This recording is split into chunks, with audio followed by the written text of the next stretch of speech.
वाहिगुरू जी का खालसा वाहिगुरू जी की फतेह।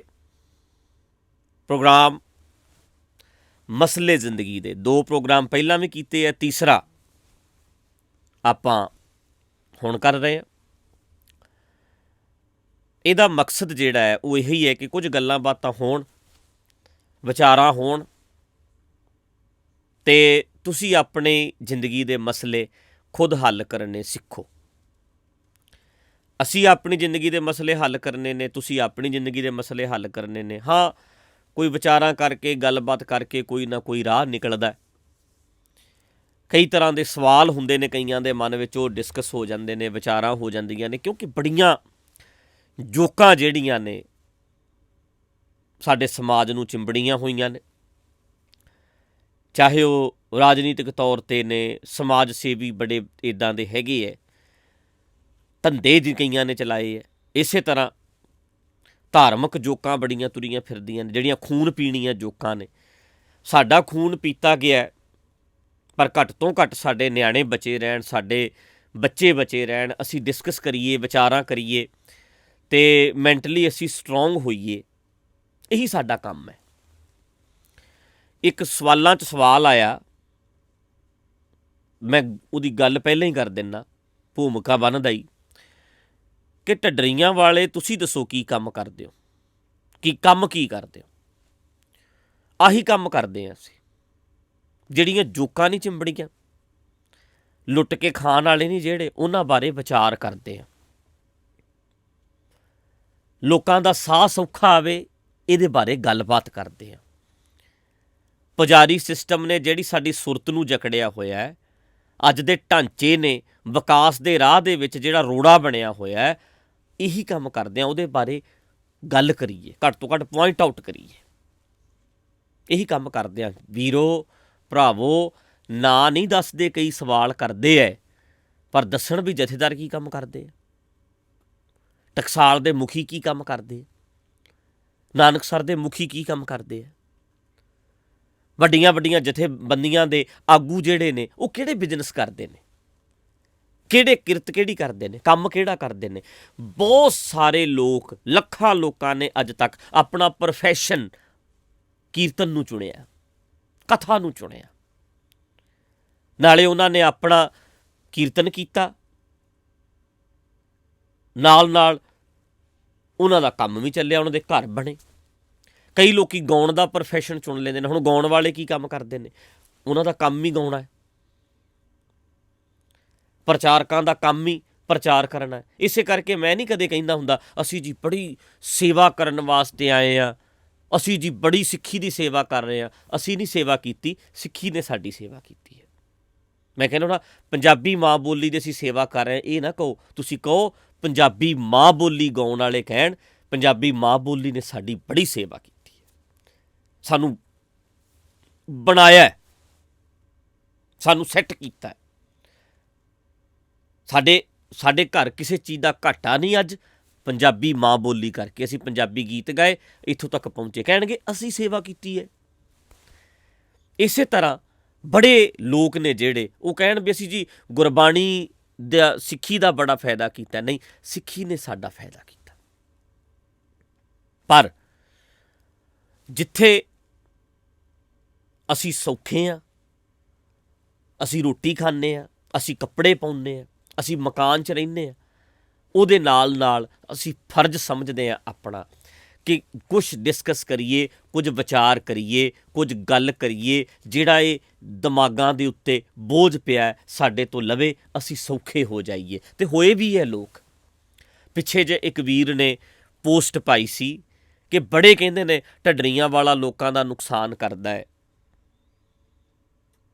ये जी गलत कर रहा है। फिर तुसी ये सबूत दिओगे कि ढड्डरियां वालियां नूं सुनन वाले जिहड़े बंदे है, रणजीत सिंह नूं सुनन वाले जिहड़े बंदे है, सबूत दिओगे भी बड़े दुखी ने, वेखो उजड़ गए है, नुकसान हो गया है, दुखी दुखी रहिंदे है जी। जिन्ने उन्होंने सुनते हैं परेशान परेशान रहिंदे है। नहीं, जिन्ने सानू सुनने वाले होणगे हसदे होणगे। जिहड़ा साडा पक्का सरोता होएगा उन्होंने डिप्रैशन नहीं होएगा, मेरी गारंटी है। जिहड़ा साडा पक्का सरोता होएगा अपनी बीमारी नाल आप लड़ लेगा। ਜਿਹੜਾ ਸਾਡਾ ਪੱਕਾ ਸਰੋਤਾ ਹੋਏਗਾ ਉਹ ਆਪਣਾ ਕੰਮ ਕਰੇਗਾ, ਮਿਹਨਤ ਕਰੇਗਾ। ਜੇ ਨਹੀਂ ਕਰਦਾ, ਜ਼ਿੰਮੇਵਾਰੀ ਆਪਣੀ ਨਹੀਂ ਪਛਾਣਦਾ, ਤੇ ਇਹਦਾ ਮਤਲਬ ਇਹ ਹੈ ਉਹ ਬੰਦਾ ਸੁਣਦਾ ਹੀ ਨਹੀਂ। ਆਪਣੀ ਜ਼ਿੰਮੇਵਾਰੀ ਨਿਭਾਈ ਦੀ ਹੈ, ਆਪਣਾ ਫਰਜ਼ ਨਿਭਾਈਦਾ, ਤੇ ਸੁਣਨ ਵਾਲਿਆਂ ਨੂੰ ਵੀ ਕਹੀਦਾ ਆਪਣਾ ਫਰਜ਼ ਨਿਭਾਇਓ। ਜਿੱਥੇ ਵੀ ਤੁਸੀਂ ਕੰਮ ਕਰਦੇ ਹੋ, ਜਿੱਥੇ ਵੀ ਤੁਸੀਂ ਡਿਊਟੀ ਕਰਦੇ ਹੋ, ਇਮਾਨਦਾਰੀ ਨਾਲ ਕਰਿਓ। ਤੇ ਵੇਖੋ ਜਰਾ, ਪਿਛਲੇ 5 ਸਾਲਾਂ ਦੇ ਵਿੱਚ ਬੜੇ ਪਰਿਵਾਰ ਨੇ ਬੜੇ ਸੌਖੇ ਸਾਹ ਹੈ, ਘੁੰਮਣਾ ਸਿੱਖ ਲਿਆ, ਐਕਸਰਸਾਈਜ਼ ਕਰਨੀ ਸਿੱਖ ਲਈ ਹੈ, ਤੰਦਰੁਸਤ ਰਹਿਣਾ ਸਿੱਖ ਲਿਆ। 20-20 ਸਾਲ ਉਮਰਾਂ ਵਧਾ ਲਈਆਂ ਲੋਕਾਂ ਨੇ ਆਪਣੀਆਂ। ਗੁੱਸੇ 'ਤੇ ਕੰਟਰੋਲ ਕਰਨਾ ਸਿੱਖ ਲਿਆ, ਆਪਣੇ ਇਮੋਸ਼ਨ 'ਤੇ, ਆਪਣੇ ਜਜ਼ਬਾਤਾਂ 'ਤੇ ਕਾਬੂ ਪਾਉਣਾ ਸਿੱਖ ਲਿਆ। ਵਿਖਾਓਗੇ ਕਿੰਨੇ ਕੁ ਪਰਿਵਾਰ ਦੁਖੀ ਹੋ ਗਏ ਸਾਨੂੰ ਸੁਣ ਕੇ? ਨਹੀਂ, ਸੌਖੇ ਹੋਏ ਹੈ ਅਤੇ ਸੌਖਿਆਂ ਹੋਣਾ ਹੈ।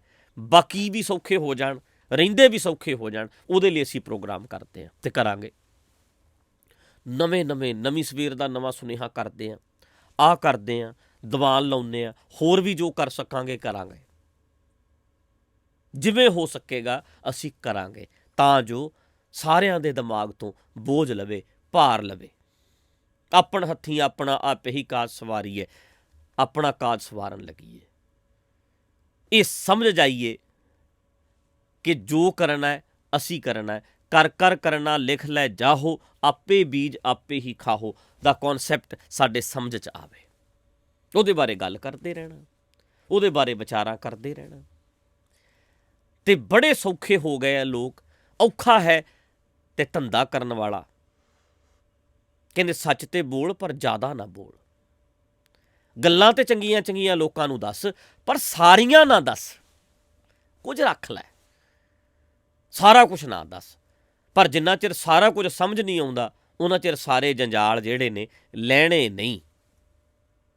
ਉਹਦੇ ਵਾਸਤੇ ਅਸੀਂ ਯਤਨ ਕਰਨਾ, ਅਸੀਂ ਕੋਸ਼ਿਸ਼ ਕਰਨੀ ਹੈ। ਸੋ ਅੱਜ ਆਪਾਂ ਫਿਰ ਗੱਲਬਾਤ ਕਰਦੇ ਹਾਂ। ਮੇਰੇ ਨਾਲ ਅੱਜ ਫਿਰ ਭਾਈ ਸੁਰਿੰਦਰ ਸਿੰਘ ਹੋਣੀ, ਭਾਈ ਸਰੋਮਨਦੀਪ ਸਿੰਘ ਹੋਣੀ ਨੇ। ਵਾਹਿਗੁਰੂ ਜੀ ਕਾ ਖਾਲਸਾ, ਵਾਹਿਗੁਰੂ ਜੀ ਕੀ ਫਤਿਹ। ਨਾਲੇ ਮਸਲੇ ਜਿੰਨੇ ਵੀ ਹੁੰਦੇ ਨੇ ਉਹਨਾਂ ਨੂੰ ਹੱਲ ਕਰਨਾ, ਪਰ ਰਿਲੈਕਸ ਰਹਿ ਕੇ। ਜ਼ਿੰਦਗੀ ਜਿਹੜੀ ਹੈ ਨਾ, ਉਹ ਵੀ ਜੀਣੀ ਹੈ, ਮੰਨਣੀ ਹੈ, ਤੇ ਕਿਸੇ ਮੰਜ਼ਿਲ 'ਤੇ ਵੀ ਪਹੁੰਚਣਾ ਹੈ। ਇੰਨਾ ਕੁ ਅਸੀਂ ਲੋਡ ਪਾ ਕੇ ਸੋਚ ਕੇ ਹਰ ਵੇਲੇ ਇੱਦਾਂ ਬਈ ਡਿਪਰੈਸ਼ਨ ਵਾਂਗੂ ਵੀ ਮੈਨੂੰ ਬੜਾ ਫਿਕਰ ਹੈ, ਮੈਨੂੰ ਬੜਾ ਫਿਕਰ ਹੈ ਕੌਮ ਦਾ, ਮੈਨੂੰ ਬੜਾ ਫਿਕਰ ਹੈ, ਇੱਦਾਂ ਦੇ ਨਹੀਂ। ਫਿਕਰ ਹੈਗਾ, ਫਿਕਰ ਹੈਗਾ, ਗੱਲ ਕਰਨੀ ਹੈ, ਪਰ ਹੱਸਦਿਆਂ ਟੈਕਨੀਕ ਨਾਲ ਆਪਣੀ ਗੱਲ ਵੀ ਕਰ ਲੈਣੀ ਹੈ, ਤੇ ਲੋਡ ਜਿਹਾ ਵੀ ਨਹੀਂ ਪਾਉਣਾ ਲੋਕਾਂ 'ਤੇ, ਨਾ ਆਪਣੇ 'ਤੇ ਪਾ ਕੇ ਰੱਖਣਾ। ਜਿਵੇਂ ਮੰਨ ਲਓ ਦਿੱਲੀ ਤੱਕ ਤਾਂ ਜਾਣਾ ਹੀ ਹੈ। ਇੱਕ ਮੰਨ ਲਓ ਇੱਦਾਂ ਦਿੱਲੀ ਜਾ ਰਹੇ ਹਾਂ, ਦਿਮਾਗ 'ਚ ਉਹੀ ਚੀਜ਼ ਬੜੀ ਹੋਈ ਹੈ। ਇੱਕ ਜਾ ਦਿੱਲੀ ਹੋਈ ਰਿਹਾ, ਪਰ ਯਾਰ ਹੁਣ ਕਰਨਾਲ ਆ ਗਿਆ, ਇੱਥੇ ਖੜਦੇ ਹਾਂ ਜਿਹੜਾ ਢਾਬੇ 'ਤੇ ਖਾ ਲੈਂਦੇ ਹਾਂ ਕੁਛ। ਚੱਲ ਹੁਣ ਪਾਣੀਪਤ ਆ ਗਿਆ, ਇੱਥੇ ਚਾਹ ਦਾ ਘੁੱਟ ਭਰਦੇ ਹਾਂ। ਹੁਣ ਮੁਰਥਲ ਆ ਗਿਆ, ਇੱਥੇ ਉੱਤਰੋਂ ਵਾਸ਼ਰੂਮ ਚੱਲਦੇ ਹਾਂ, ਪਾਣੀ ਪੀ ਲੈਂਦੇ ਹਾਂ। ਉਹ ਵੀ ਦਿੱਲੀ ਪਹੁੰਚਿਆ।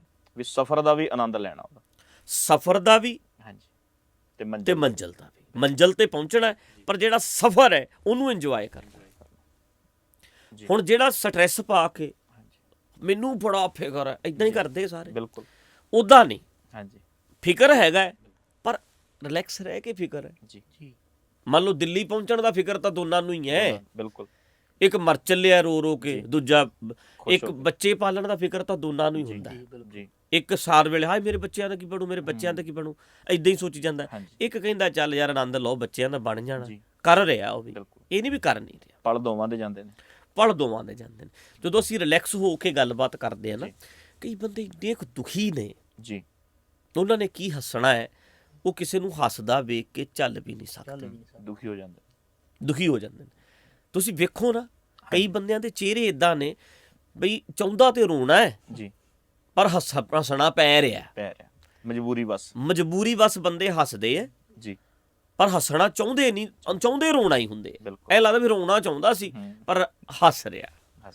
ਸੋ ਇਹ ਹੈ ਵੀ ਅਸੀਂ ਗੱਲਾਂ ਬਾਤਾਂ ਕਰਦੇ ਆ, ਵਿਚਾਰਾਂ ਕਰਦੇ ਆ, ਜੀ ਤਾਂ ਉਹਦੇ ਵਿੱਚੋਂ ਹੁਣ ਆਪਾਂ ਗੱਲਬਾਤ ਕਰਦੇ ਆ। ਜੀ ਆਪਾਂ ਕੋਈ ਇਹ ਥੋੜਾ ਵੀ ਆਪਾਂ 2 ਘੰਟੇ ਪਹਿਲਾਂ ਦੀ ਵਿਚਾਰ ਕਰੋ, ਨਹੀਂ ਅੱਛਾ ਫਿਰ ਮੈਂ ਐਂ ਕਹੂੰਗਾ, ਤੁਸੀਂ ਫਿਰ ਆਹ ਕਹਿ ਦੇਣਾ, ਤੁਸੀਂ ਹਾਂਜੀ ਕਹਿ ਦੇਣਾ ਅੱਗੋਂ। ਆਪਾਂ ਇਦਾਂ ਨਹੀਂ ਕਰਦੇ, ਹਾਂਜੀ ਆਪਾਂ ਨੈਚੁਰਲੀ ਬਸ ਬੈਠੇ ਆ ਬਸ, ਹਾਂਜੀ ਠੀਕ ਹੈ ਸਵਾਲ ਕੀ ਆਏ ਨੇ ਆਪਾਂ ਵੇਖਿਆ, ਗੱਲਬਾਤ ਕਰੀਏ, ਚਲੋ ਜੋ ਸਾਡਾ ਹੁੰਦੀ ਰਹੇਗੀ ਬਸ। ਜੀ। ਉਹ ਸੌਖੀ ਹੈ, ਸੌਖੀ ਹੈ। ਉਹ ਵਧੀਆ ਵੀ ਲੱਗਦਾ, ਹਾਂਜੀ ਸਗੋਂ ਨਾ ਉਹ ਇੱਕ ਆਰਟੀਫਿਸ਼ਲ ਜਿਹਾ ਬਣ ਗਿਆ, ਹਾਂਜੀ ਫਾਲਤੂ ਦੀ ਫਿਲਾਸਫੀ ਘੁੱਟੀ ਜਾਓ, ਬਿਲਕੁਲ। ਨਾ ਕੋਈ ਉਧਰ ਨਾ ਉਧਰ। ਉਧਰ ਦਾ ਸੋ ਇਹ ਇੱਕ ਚੰਗੀ ਸ਼ੁਰੂਆਤ ਹੈ ਔਰ ਜੀ। ਕਰਨੀ ਚਾਹੀਦੀ ਹੈ, ਕੋਸ਼ਿਸ਼ ਬਹੁਤ ਕਰਨੀ ਲੋਕਾਂ ਨੇ ਐਪਰੀਸ਼ੀਏਟ ਕੀਤਾ, ਚੰਗਾ ਲੱਗਦਾ ਕਹਿੰਦੇ। ਔਰ ਪਹਿਲੀ ਵਾਰ ਹੋਇਆ ਇਦਾਂ ਜਿਹੜੇ ਧਾਰਮਿਕ ਢਾਂਚੇ ਦੇ ਵਿੱਚ ਸਵਾਲ ਜਵਾਬ ਹੋਣ ਲੱਗੇ। ਬਿਲਕੁਲ। ਨਹੀਂ ਤਾਂ ਜਿੰਨੇ ਦੀਵਾਨ ਲਾ ਕੇ ਅੱਗੇ ਚਲਿਆ ਜਾਂਦਾ, ਜੇ ਕਿਸੇ ਦਾ ਸਵਾਲ ਹੁੰਦਾ ਖੜਦੇ ਹੀ ਨਹੀਂ ਬਾਬੇ। ਹਾਂ ਨਹੀਂ, ਅਸੀਂ ਕੋਸ਼ਿਸ਼ ਕਰੀਏ, ਹਾਂਜੀ ਗੱਲਬਾਤ ਕਰੀਏ, ਸਵਾਲ। ਚਲੋ ਗੱਲ ਇਹ ਹੈ ਕਿ ਕਈ ਤਾਂ ਹੁਣ ਸਵਾਲ ਵੀ ਨੇ ਜਿਹੜੇ ਹਾਸੋ ਹੁਣ ਹੀ ਕਿਸੇ ਨੇ ਆਪਾਂ ਨੂੰ ਪੁੱਛੀ ਜਾਣਾ ਸਵਾਲ, ਸਾਡੇ ਸਵਾਲਾਂ ਦਾ ਜਵਾਬ ਨਹੀਂ ਦਿੰਦੇ। ਹਾਂਜੀ ਤੁਸੀਂ ਜੀ ਆਹ ਕੱਪੜਾ ਕਿਉਂ ਪਾਇਆ, ਹਾਂਜੀ ਤੁਸੀਂ ਜੀ ਪੱਗ ਲੜਾਂ ਵਾਲੀ ਕਿਉਂ ਜੀ, ਬੰਨ੍ਹਦੇ ਹੋ, ਜੀ। ਤੁਸੀਂ ਜੀ ਐਨਕ ਇਸ ਰੰਗ ਦੀ ਕਿਉਂ ਲਾਈ ਹੈ, ਤੁਸੀਂ ਜੀ ਗਾਤਰਾ ਇਸ ਰੰਗ ਦਾ ਕਿਉਂ ਪਾਇਆ, ਤੁਸੀਂ ਜੀ ਮੁੰਡੇ ਜੀਨਾਂ ਕਿਉਂ ਪਾ ਰਹੇ ਕਿਉਂ ਨੇ। ਪਾਉਂਦੇ? ਕੋਈ ਮਤਲਬ ਇਹ ਸਵਾਲ ਸੈਂਸਲੈਸ ਨੇ ਹਾਂਜੀ। ਸਾਰਾ ਕੁਝ, ਜੀ ਕੋਈ ਸੈਂਸ ਨਹੀਂ। ਜੀ ਸਵਾਲ ਤਾਂ ਬੰਦਿਆਂ ਦੇ ਚੱਲੀ ਜਾਵੇ, ਥੋੜੇ ਜੈਨੂਅਨ ਹੋਣ, ਜੈਨੂਇਨ ਹਾਂਜੀ ਸੋਹਣੇ ਢੰਗ ਨਾਲ ਹੋਣ, ਜੀ। ਜਿਹਦਾ ਫਾਇਦਾ ਵੀ ਹੋਵੇ। ਜੀ ਇਲਜ਼ਾਮ ਥੋੜਾ ਹੁੰਦੇ ਨੇ, ਮਤਲਬ ਹਾਂਜੀ। ਉਹ ਇਦਾਂ ਤੇ ਉਹ ਇਦਾਂ, ਜੀ, ਬਿਲਕੁਲ। ਮਤਲਬ ਕੋਈ ਜੈਨੂਅਨ ਗੱਲਬਾਤ ਹੋਵੇ। ਠੀਕ ਹੈ ਜੀ, ਅੱਜ ਆਪਾਂ ਫੇਰ ਆਪਣੀ ਗੱਲਬਾਤ ਕਰਦੇ ਹਾਂ, ਕੋਸ਼ਿਸ਼ ਕਰਦੇ ਹਾਂ। ਤੁਹਾਡੀਆਂ ਕਈਆਂ ਦੇ ਸਵਾਲ ਆਏ ਹੈ, ਪਰ ਮੈਂ ਪਿਛਲੀ ਵਾਰ ਵੀ ਕਿਹਾ ਕਿ ਸਵਾਲ ਜਦੋਂ ਕਰਨਾ ਹੈ ਆਪਣਾ ਨਾਮ ਜ਼ਰੂਰ ਭੇਜਣਾ, ਨਾਮ ਲਿਖੋ, ਐਡਰੈਸ ਲਿਖੋ, ਤੇ ਫੋਨ ਨੰਬਰ ਵੀ ਹੋਵੇ ਤਾਂ ਜ਼ਿਆਦਾ ਚੰਗਾ। ਬਹੁਤ ਸਾਰੇ ਵੀਰਾਂ ਨੇ ਹੁਣ ਜਿਹੜੇ ਸਵਾਲ ਭੇਜੇ ਆ ਨਾ, ਜਿਹੜੇ ਅੱਗੇ ਅਸੀਂ ਵਿਚਾਰਾਂਗੇ ਤਾਂ ਪੁਰਾਣੇ ਹੈ, ਪਹਿਲਾਂ ਦੇ ਆਏ ਹੈ, ਪਹਿਲੀ ਵਾਰ ਆਏ ਸੀ ਜਿਹੜੇ, ਪਰ ਜਿਹੜੇ ਦੂਜੀ ਵਾਰੀ ਆਏ ਉਹਦੇ ਵਿੱਚ ਬੰਦਿਆਂ ਨੇ ਨਾਮ ਆਪਣੇ ਦਿੱਤੇ ਹੈ, ਅਤੇ ਚੰਗਾ ਵੀ ਲੱਗਦਾ ਕਿ ਤੁਸੀਂ ਆਪਣੇ ਨਾਮ ਹੇਠ ਸਵਾਲ ਕਰੋਗੇ ਤਾਂ ਥੋੜ੍ਹਾ ਜਿਹਾ ਠੀਕ ਲੱਗੇਗਾ। ਠੀਕ ਹੈ ਜੀ, ਆਪਾਂ ਫਿਰ ਹੁਣ ਥੋੜ੍ਹੀ ਬਹੁਤ ਗੱਲਬਾਤ ਕਰਦੇ ਹਾਂ, ਅਤੇ ਜਿਵੇਂ ਅੱਗੇ ਅੱਗੇ ਹੋਏਗਾ ਆਪਾਂ ਫਿਊਚਰ ਦੇ ਵਿੱਚ, ਮੈਂ ਅੱਗੇ ਵੀ ਤੁਹਾਨੂੰ ਦੱਸਿਆ ਕਿ ਅਸੀਂ ਕੋਸ਼ਿਸ਼ ਕਰਾਂਗੇ ਕਿ ਅਸੀਂ ਕਾਲ ਲਈਏ ਤੁਹਾਡੀ, ਸਾਨੂੰ ਪਤਾ ਹੋਵੇ ਜੇ ਤੁਸੀਂ ਸਵਾਲ ਕਰੋ ਤਾਂ ਮੇਰਾ ਵੀ ਕੋਈ ਸਵਾਲ ਹੋ ਸਕਦਾ ਅੱਗੋਂ, ਅਸੀਂ ਵੀ ਪੁੱਛੀਏ, ਗੱਲਬਾਤ ਸਾਡੀ ਹੋਰ ਵੀ ਅੱਗੇ ਚੱਲੇ ਤਾਂ ਜ਼ਿਆਦਾ ਚੰਗਾ ਹੈ। ਠੀਕ ਹੈ ਜੀ ਜੀ ਹੁਣ ਪਹਿਲਾ ਸਵਾਲ ਤੁਸੀਂ ਕਰੋ। ਹਾਂਜੀ ਗੁਰਪ੍ਰੀਤ ਸਿੰਘ ਜਲੰਧਰ ਤੋਂ ਨੇ। ਹਾਂਜੀ, ਕੀ ਗੁਰਦੁਆਰੇ ਦੇ ਚੜਾਵੇ ਨੂੰ ਪੰਜਾਬ ਦੇ ਵਿਕਾਸ ਲਈ ਵਰਤਿਆ ਜਾ ਸਕਦਾ? ਹੁਣ ਤੇ ਜਿਹੜੇ ਹਾਲਾਤ ਨੇ ਨਾ, ਜੀ ਸਿਸਟਮ ਇਦਾਂ ਦਾ ਬਣਿਆ ਹੋਇਆ ਹੈ ਵੀ ਹਾਂਜੀ। ਇੱਕ ਦਸਵੰਧ ਹੈ, ਜੀ ਲੋਕ ਕੱਢਦੇ ਨੇ, ਜੀ ਗੁਰਦੁਆਰਿਆਂ ਦੇ ਵਿੱਚ ਉਹ ਜਾਂਦਾ ਹੈ, ਜੀ ਉਸ ਤੋਂ ਬਾਅਦ ਉਹਨੂੰ ਲੋਕਾਂ ਦੇ ਭਲੇ ਵਾਸਤੇ ਵਰਤਿਆ ਜਾਵੇ ਤਾਂ ਸਾਰਿਆਂ ਨੂੰ ਪਤਾ ਹੈ, ਬਿਲਕੁਲ ਹੈ ਨਾ। ਹਾਂਜੀ ਪਰ ਇਹ ਮੈਨੂਅਲ ਸਿਸਟਮ ਚੱਲ ਰਿਹਾ, ਜੀ ਇਹ ਆਟੋਮੈਟਿਕ ਨਹੀਂ ਚੱਲ ਰਿਹਾ। ਹਾਂਜੀ ਮੈਨੂਅਲ ਸਿਸਟਮ ਇਦਾਂ ਹੈ, ਜੀ ਮੈਂ ਅੱਗੇ ਵੀ ਇੱਕ ਵਾਰੀ ਗੱਲ ਕੀਤੀ ਸੀ, ਜੀ ਅਸੀਂ ਇਹ ਗੱਲ ਕਹਿੰਦੇ ਆ ਕਿ ਅਸੀਂ ਲੰਗਰ ਲਾਉਂਦੇ ਆ, ਜੀ ਹੈਲਪ ਕਰਦੇ ਆ ਲੋਕਾਂ ਬਿਲਕੁਲ। ਦੀ। ਧਿਆਨ ਨਾਲ ਮੇਰੀ ਗੱਲ ਸੁਣਿਓ, ਜਿਹੜੇ ਲਾਈਵ ਸੁਣ ਰਹੇ ਹੋ, ਸੁਣੋਗੇ। ਕਰੋਨਾ ਆਇਆ ਸੀ, ਇੰਡੀਆ ਦੇ ਵਿੱਚ ਭੁੱਖਿਆਂ ਨੂੰ ਰੋਟੀ ਖਵਾਉਣ ਦੀ ਲੋੜ ਪਈ, ਲੋੜਵੰਦਾਂ ਨੂੰ ਪ੍ਰਸ਼ਾਦੇ ਦੀ ਲੋੜ ਪਈ, ਲੰਗਰਾਂ ਦੀ ਲੋੜ ਪਈ ਇੰਡੀਆ 'ਚ। ਪਰ ਗੁੱਸਾ ਨਾ ਕਰਿਓ, ਧਿਆਨ ਨਾਲ ਸੁਣਿਓ ਗੱਲ, ਹਾਜ਼ਮਾ ਬਹੁਤ ਥੋੜ੍ਹਾ ਹੈ, ਹਜਮ ਘੱਟ ਹੁੰਦੀ ਹੈ ਗੱਲ। ਜਦੋਂ ਕੋਈ ਬੰਦਾ ਸਾਨੂੰ ਸ਼ੀਸ਼ਾ ਵਿਖਾਉਂਦਾ ਨਾ, ਸਾਥੋਂ ਵੇਖ ਨਹੀਂ ਹੁੰਦਾ। ਸ਼ੀਸ਼ਾ ਵਿਖਾਉਂਦਾ, ਝੱਲ ਨਹੀਂ ਹੁੰਦਾ ਸਾਥੋਂ। ਕੋਈ ਵੀ ਬੰਦਾ ਜਦੋਂ ਸ਼ੀਸ਼ਾ ਵਿਖਾਉਂਦਾ, ਗਾਉਣ ਵਾਲੇ ਵੀਰ ਨੇ ਉਹਨੇ ਇੱਕ ਗੀਤ ਲਿਖਿਆ ਵੀ ਗਦਾਰ ਫਿਰ ਤੁਸੀਂ ਨਹੀਂ, ਮੈਨੂੰ ਗਦਾਰ ਕਹਿੰਦੇ ਹੋ। ਤੁਸੀਂ ਬੀਬੀ ਖਾਲੜਾ ਨੂੰ ਕਿਉਂ ਨਹੀਂ ਜਿਤਾਉਂਦੇ ਜੇ ਤੁਸੀਂ ਚੰਗੇ ਹੋ? ਮਾਨ ਨੂੰ ਕਿਉਂ ਨਹੀਂ ਜਿਤਾਉਂਦੇ? ਉਹਨੇ ਕਿਹਾ ਜੇ ਤੁਸੀਂ ਚੰਗੇ ਹੋ।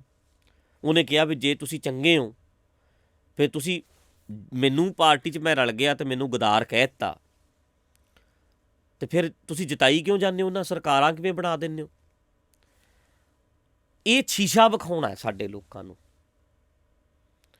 ਪਰ ਜਿਹੜੇ ਸਾਡੇ ਪੰਜਾਬੀ ਹੈ ਨਾ, ਇਹਨਾਂ ਨੂੰ ਜਿਹੜਾ ਮੱਖਣ ਲਾਵੇ,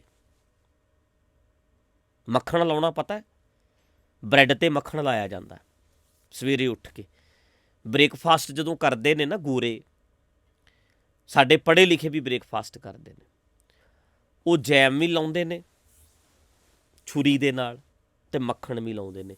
ਪਰ ਯਾਦ ਰੱਖਿਓ, ਮੱਖਣ ਜਦੋਂ ਲੱਗਦਾ ਹੈ ਹੱਥ ਵਿੱਚ, ਮੱਖਣ ਲਾਉਣ ਵਾਲੇ ਦੇ ਛੁਰੀ ਹੁੰਦੀ ਹੈ।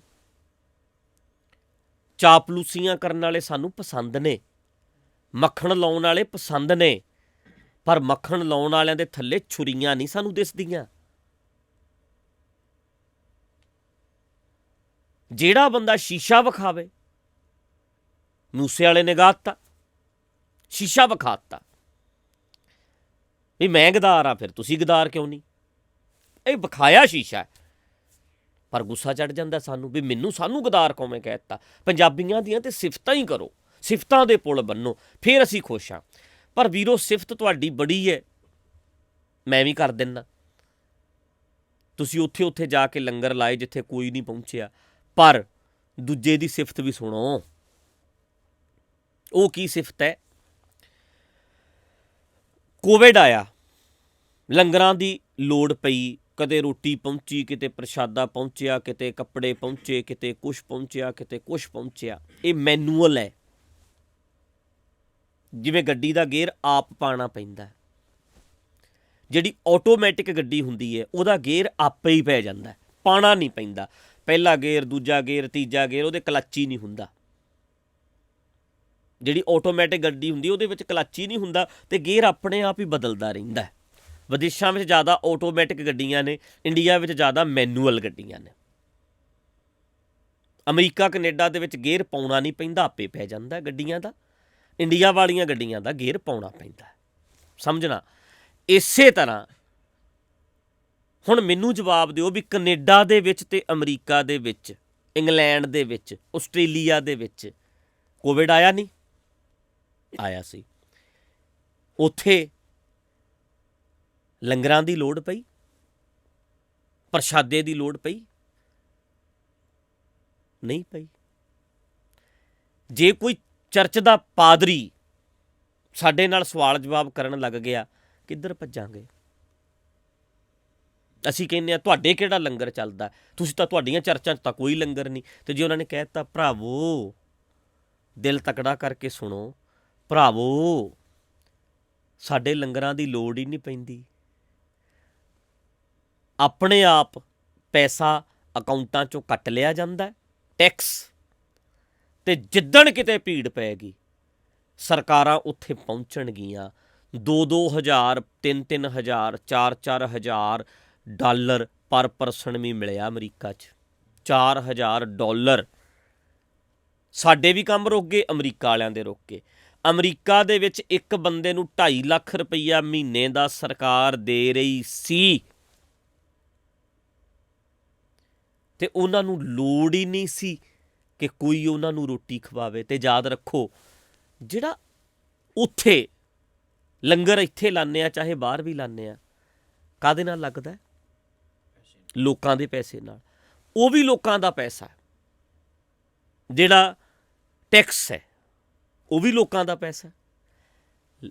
ਮੰਨ ਲਓ ਇੱਕ ਸਰਕਾਰ ਨੇ ਸੈਟਅਪ ਕਰ ਲਿਆ, ਬੈਂਕ 'ਚੋਂ ਪੈਸੇ ਚੱਕ ਲਏ ਅਤੇ ਲੋੜਵੰਦਾਂ ਦੇ ਅਕਾਊਂਟ ਦੇ ਵਿੱਚ ਪਹੁੰਚਾ ਦਿੱਤੇ।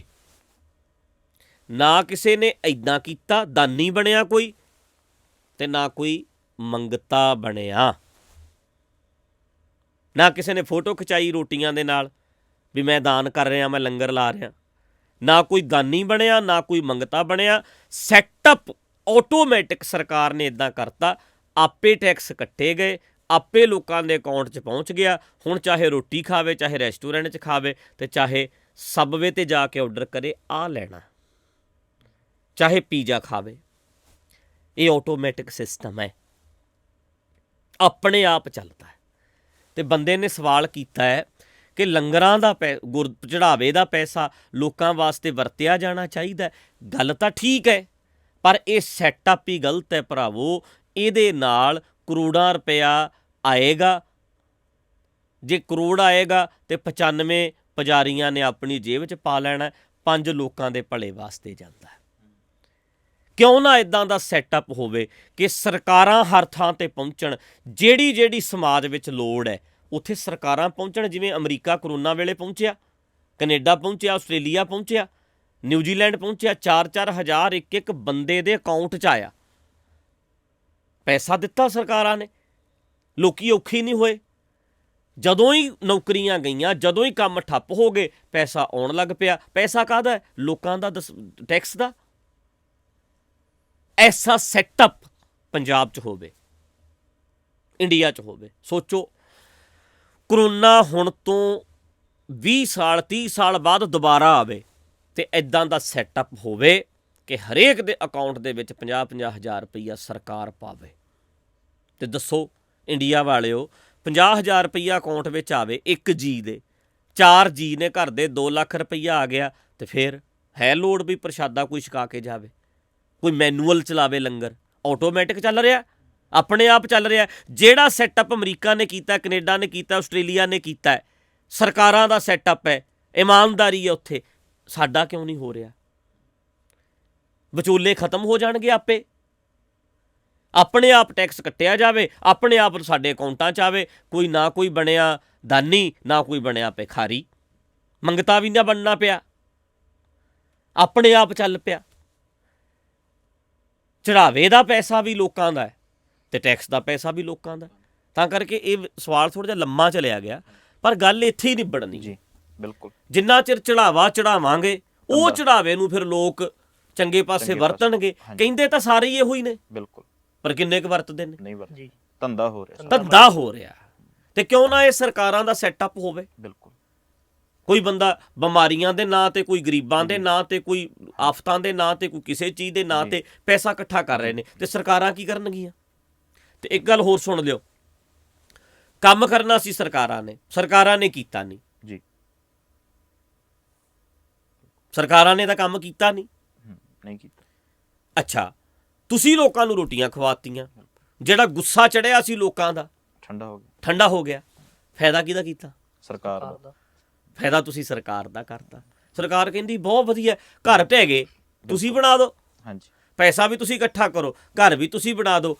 ਤੇ ਇੱਕ ਗੱਲ ਹੋਰ ਕੰਨ ਖੋਲ ਕੇ ਸੁਣ ਲਿਓ, ਸਰਕਾਰ ਕਹੇਗੀ ਸਾਡਾ ਕੰਮ ਤੁਸੀਂ ਕਰੀ ਚੱਲੋ, ਪੈਸਾ ਵੀ ਤੁਹਾਡਾ, ਕੰਮ ਕਰ ਲਓ, ਅਸੀਂ ਤੁਹਾਨੂੰ ਪਦਮ ਸ਼੍ਰੀ ਦੇ ਦਿਆਂਗੇ। ਬਿਲਕੁਲ ਜੀ, ਠੀਕ ਹੈ। ਬਿਲਕੁਲ। ਐਜੂਕੇਸ਼ਨ ਦੇਣੀ ਕਿਹਦਾ ਕੰਮ ਹੈ? ਸਰਕਾਰ ਦਾ। ਤੁਸੀਂ ਦੇਈ ਜਾਓ, ਬਿਲਕੁਲ, ਪੈਸਾ ਵੀ ਤੁਹਾਡਾ, ਆਪੇ ਦੇਈ ਜਾਓ, ਤੁਹਾਨੂੰ ਅਸੀਂ ਬੁਲਾ ਕੇ ਪਦਮ ਸ਼੍ਰੀ ਦੇ ਦਿਆਂਗੇ। ਬੱਲੇ ਬੱਲੇ, ਬੜਾ ਕੰਮ ਕੀਤਾ। ਦਰਖਤ ਲਾਉਣੇ ਨੇ, ਗ੍ਰੀਨਰੀ ਨੂੰ ਸਾਂਭਣਾ, ਕੰਮ ਕਿਹਦਾ? ਸਰਕਾਰ ਦਾ। ਵਰਦੀਆਂ, ਨਦੀਆਂ, ਨਾਲੇ ਸਾਫ਼, ਕੰਮ ਕਿਹਦਾ ਕਰਨਾ? ਸਰਕਾਰ ਦਾ। ਤੇ ਤੁਸੀਂ ਆਟੋਮੈਟਿਕ ਕਰੋ, ਮੈਨੂਅਲ ਕਰੋ, ਆਪ ਕਰ ਲਓ, ਤੇ ਸਰਕਾਰਾਂ ਤੁਹਾਨੂੰ ਸੱਦ ਕੇ ਪਦਮ ਸ਼੍ਰੀ ਦੇਣਗੀਆਂ, ਸਨਮਾਨਿਤ ਕਰਨਗੀਆਂ, ਕਹਿਣਗੇ ਸਾਡਾ ਵਲੰਟੀਅਰ ਬਣ ਕੇ ਕੰਮ ਕਰ ਰਿਹਾ। ਬਿਲਕੁਲ ਜੀ। ਤੇ ਕਿਉਂ ਨਹੀਂ ਅਸੀਂ ਪ੍ਰੈਸ਼ਰ ਪਾਉਂਦੇ? ਗਵਰਨਮੈਂਟ ਹੀ ਇਦਾਂ ਦੀ ਹੋਵੇ। ਕਰੋ ਬਈ ਸਾਰੀਆਂ, ਇੱਕ ਨਦੀ ਕਿਉਂ, ਸਾਰੀਆਂ ਨਦੀਆਂ ਸਾਫ਼ ਕਰੋ ਜੀ। ਟੈਕਸ ਨਹੀਂ ਲੈਂਦੇ ਤੁਸੀਂ, ਬਿਲਕੁਲ। ਹਰ ਲੋੜਵੰਦ ਨੂੰ ਸਾਂਭੋ, ਗਰੀਬ ਨੂੰ ਸਾਂਭੋ, ਕੋੜੀ ਨੂੰ ਸਾਂਭੋ, ਤੁਸੀਂ ਸਾਂਭੋ।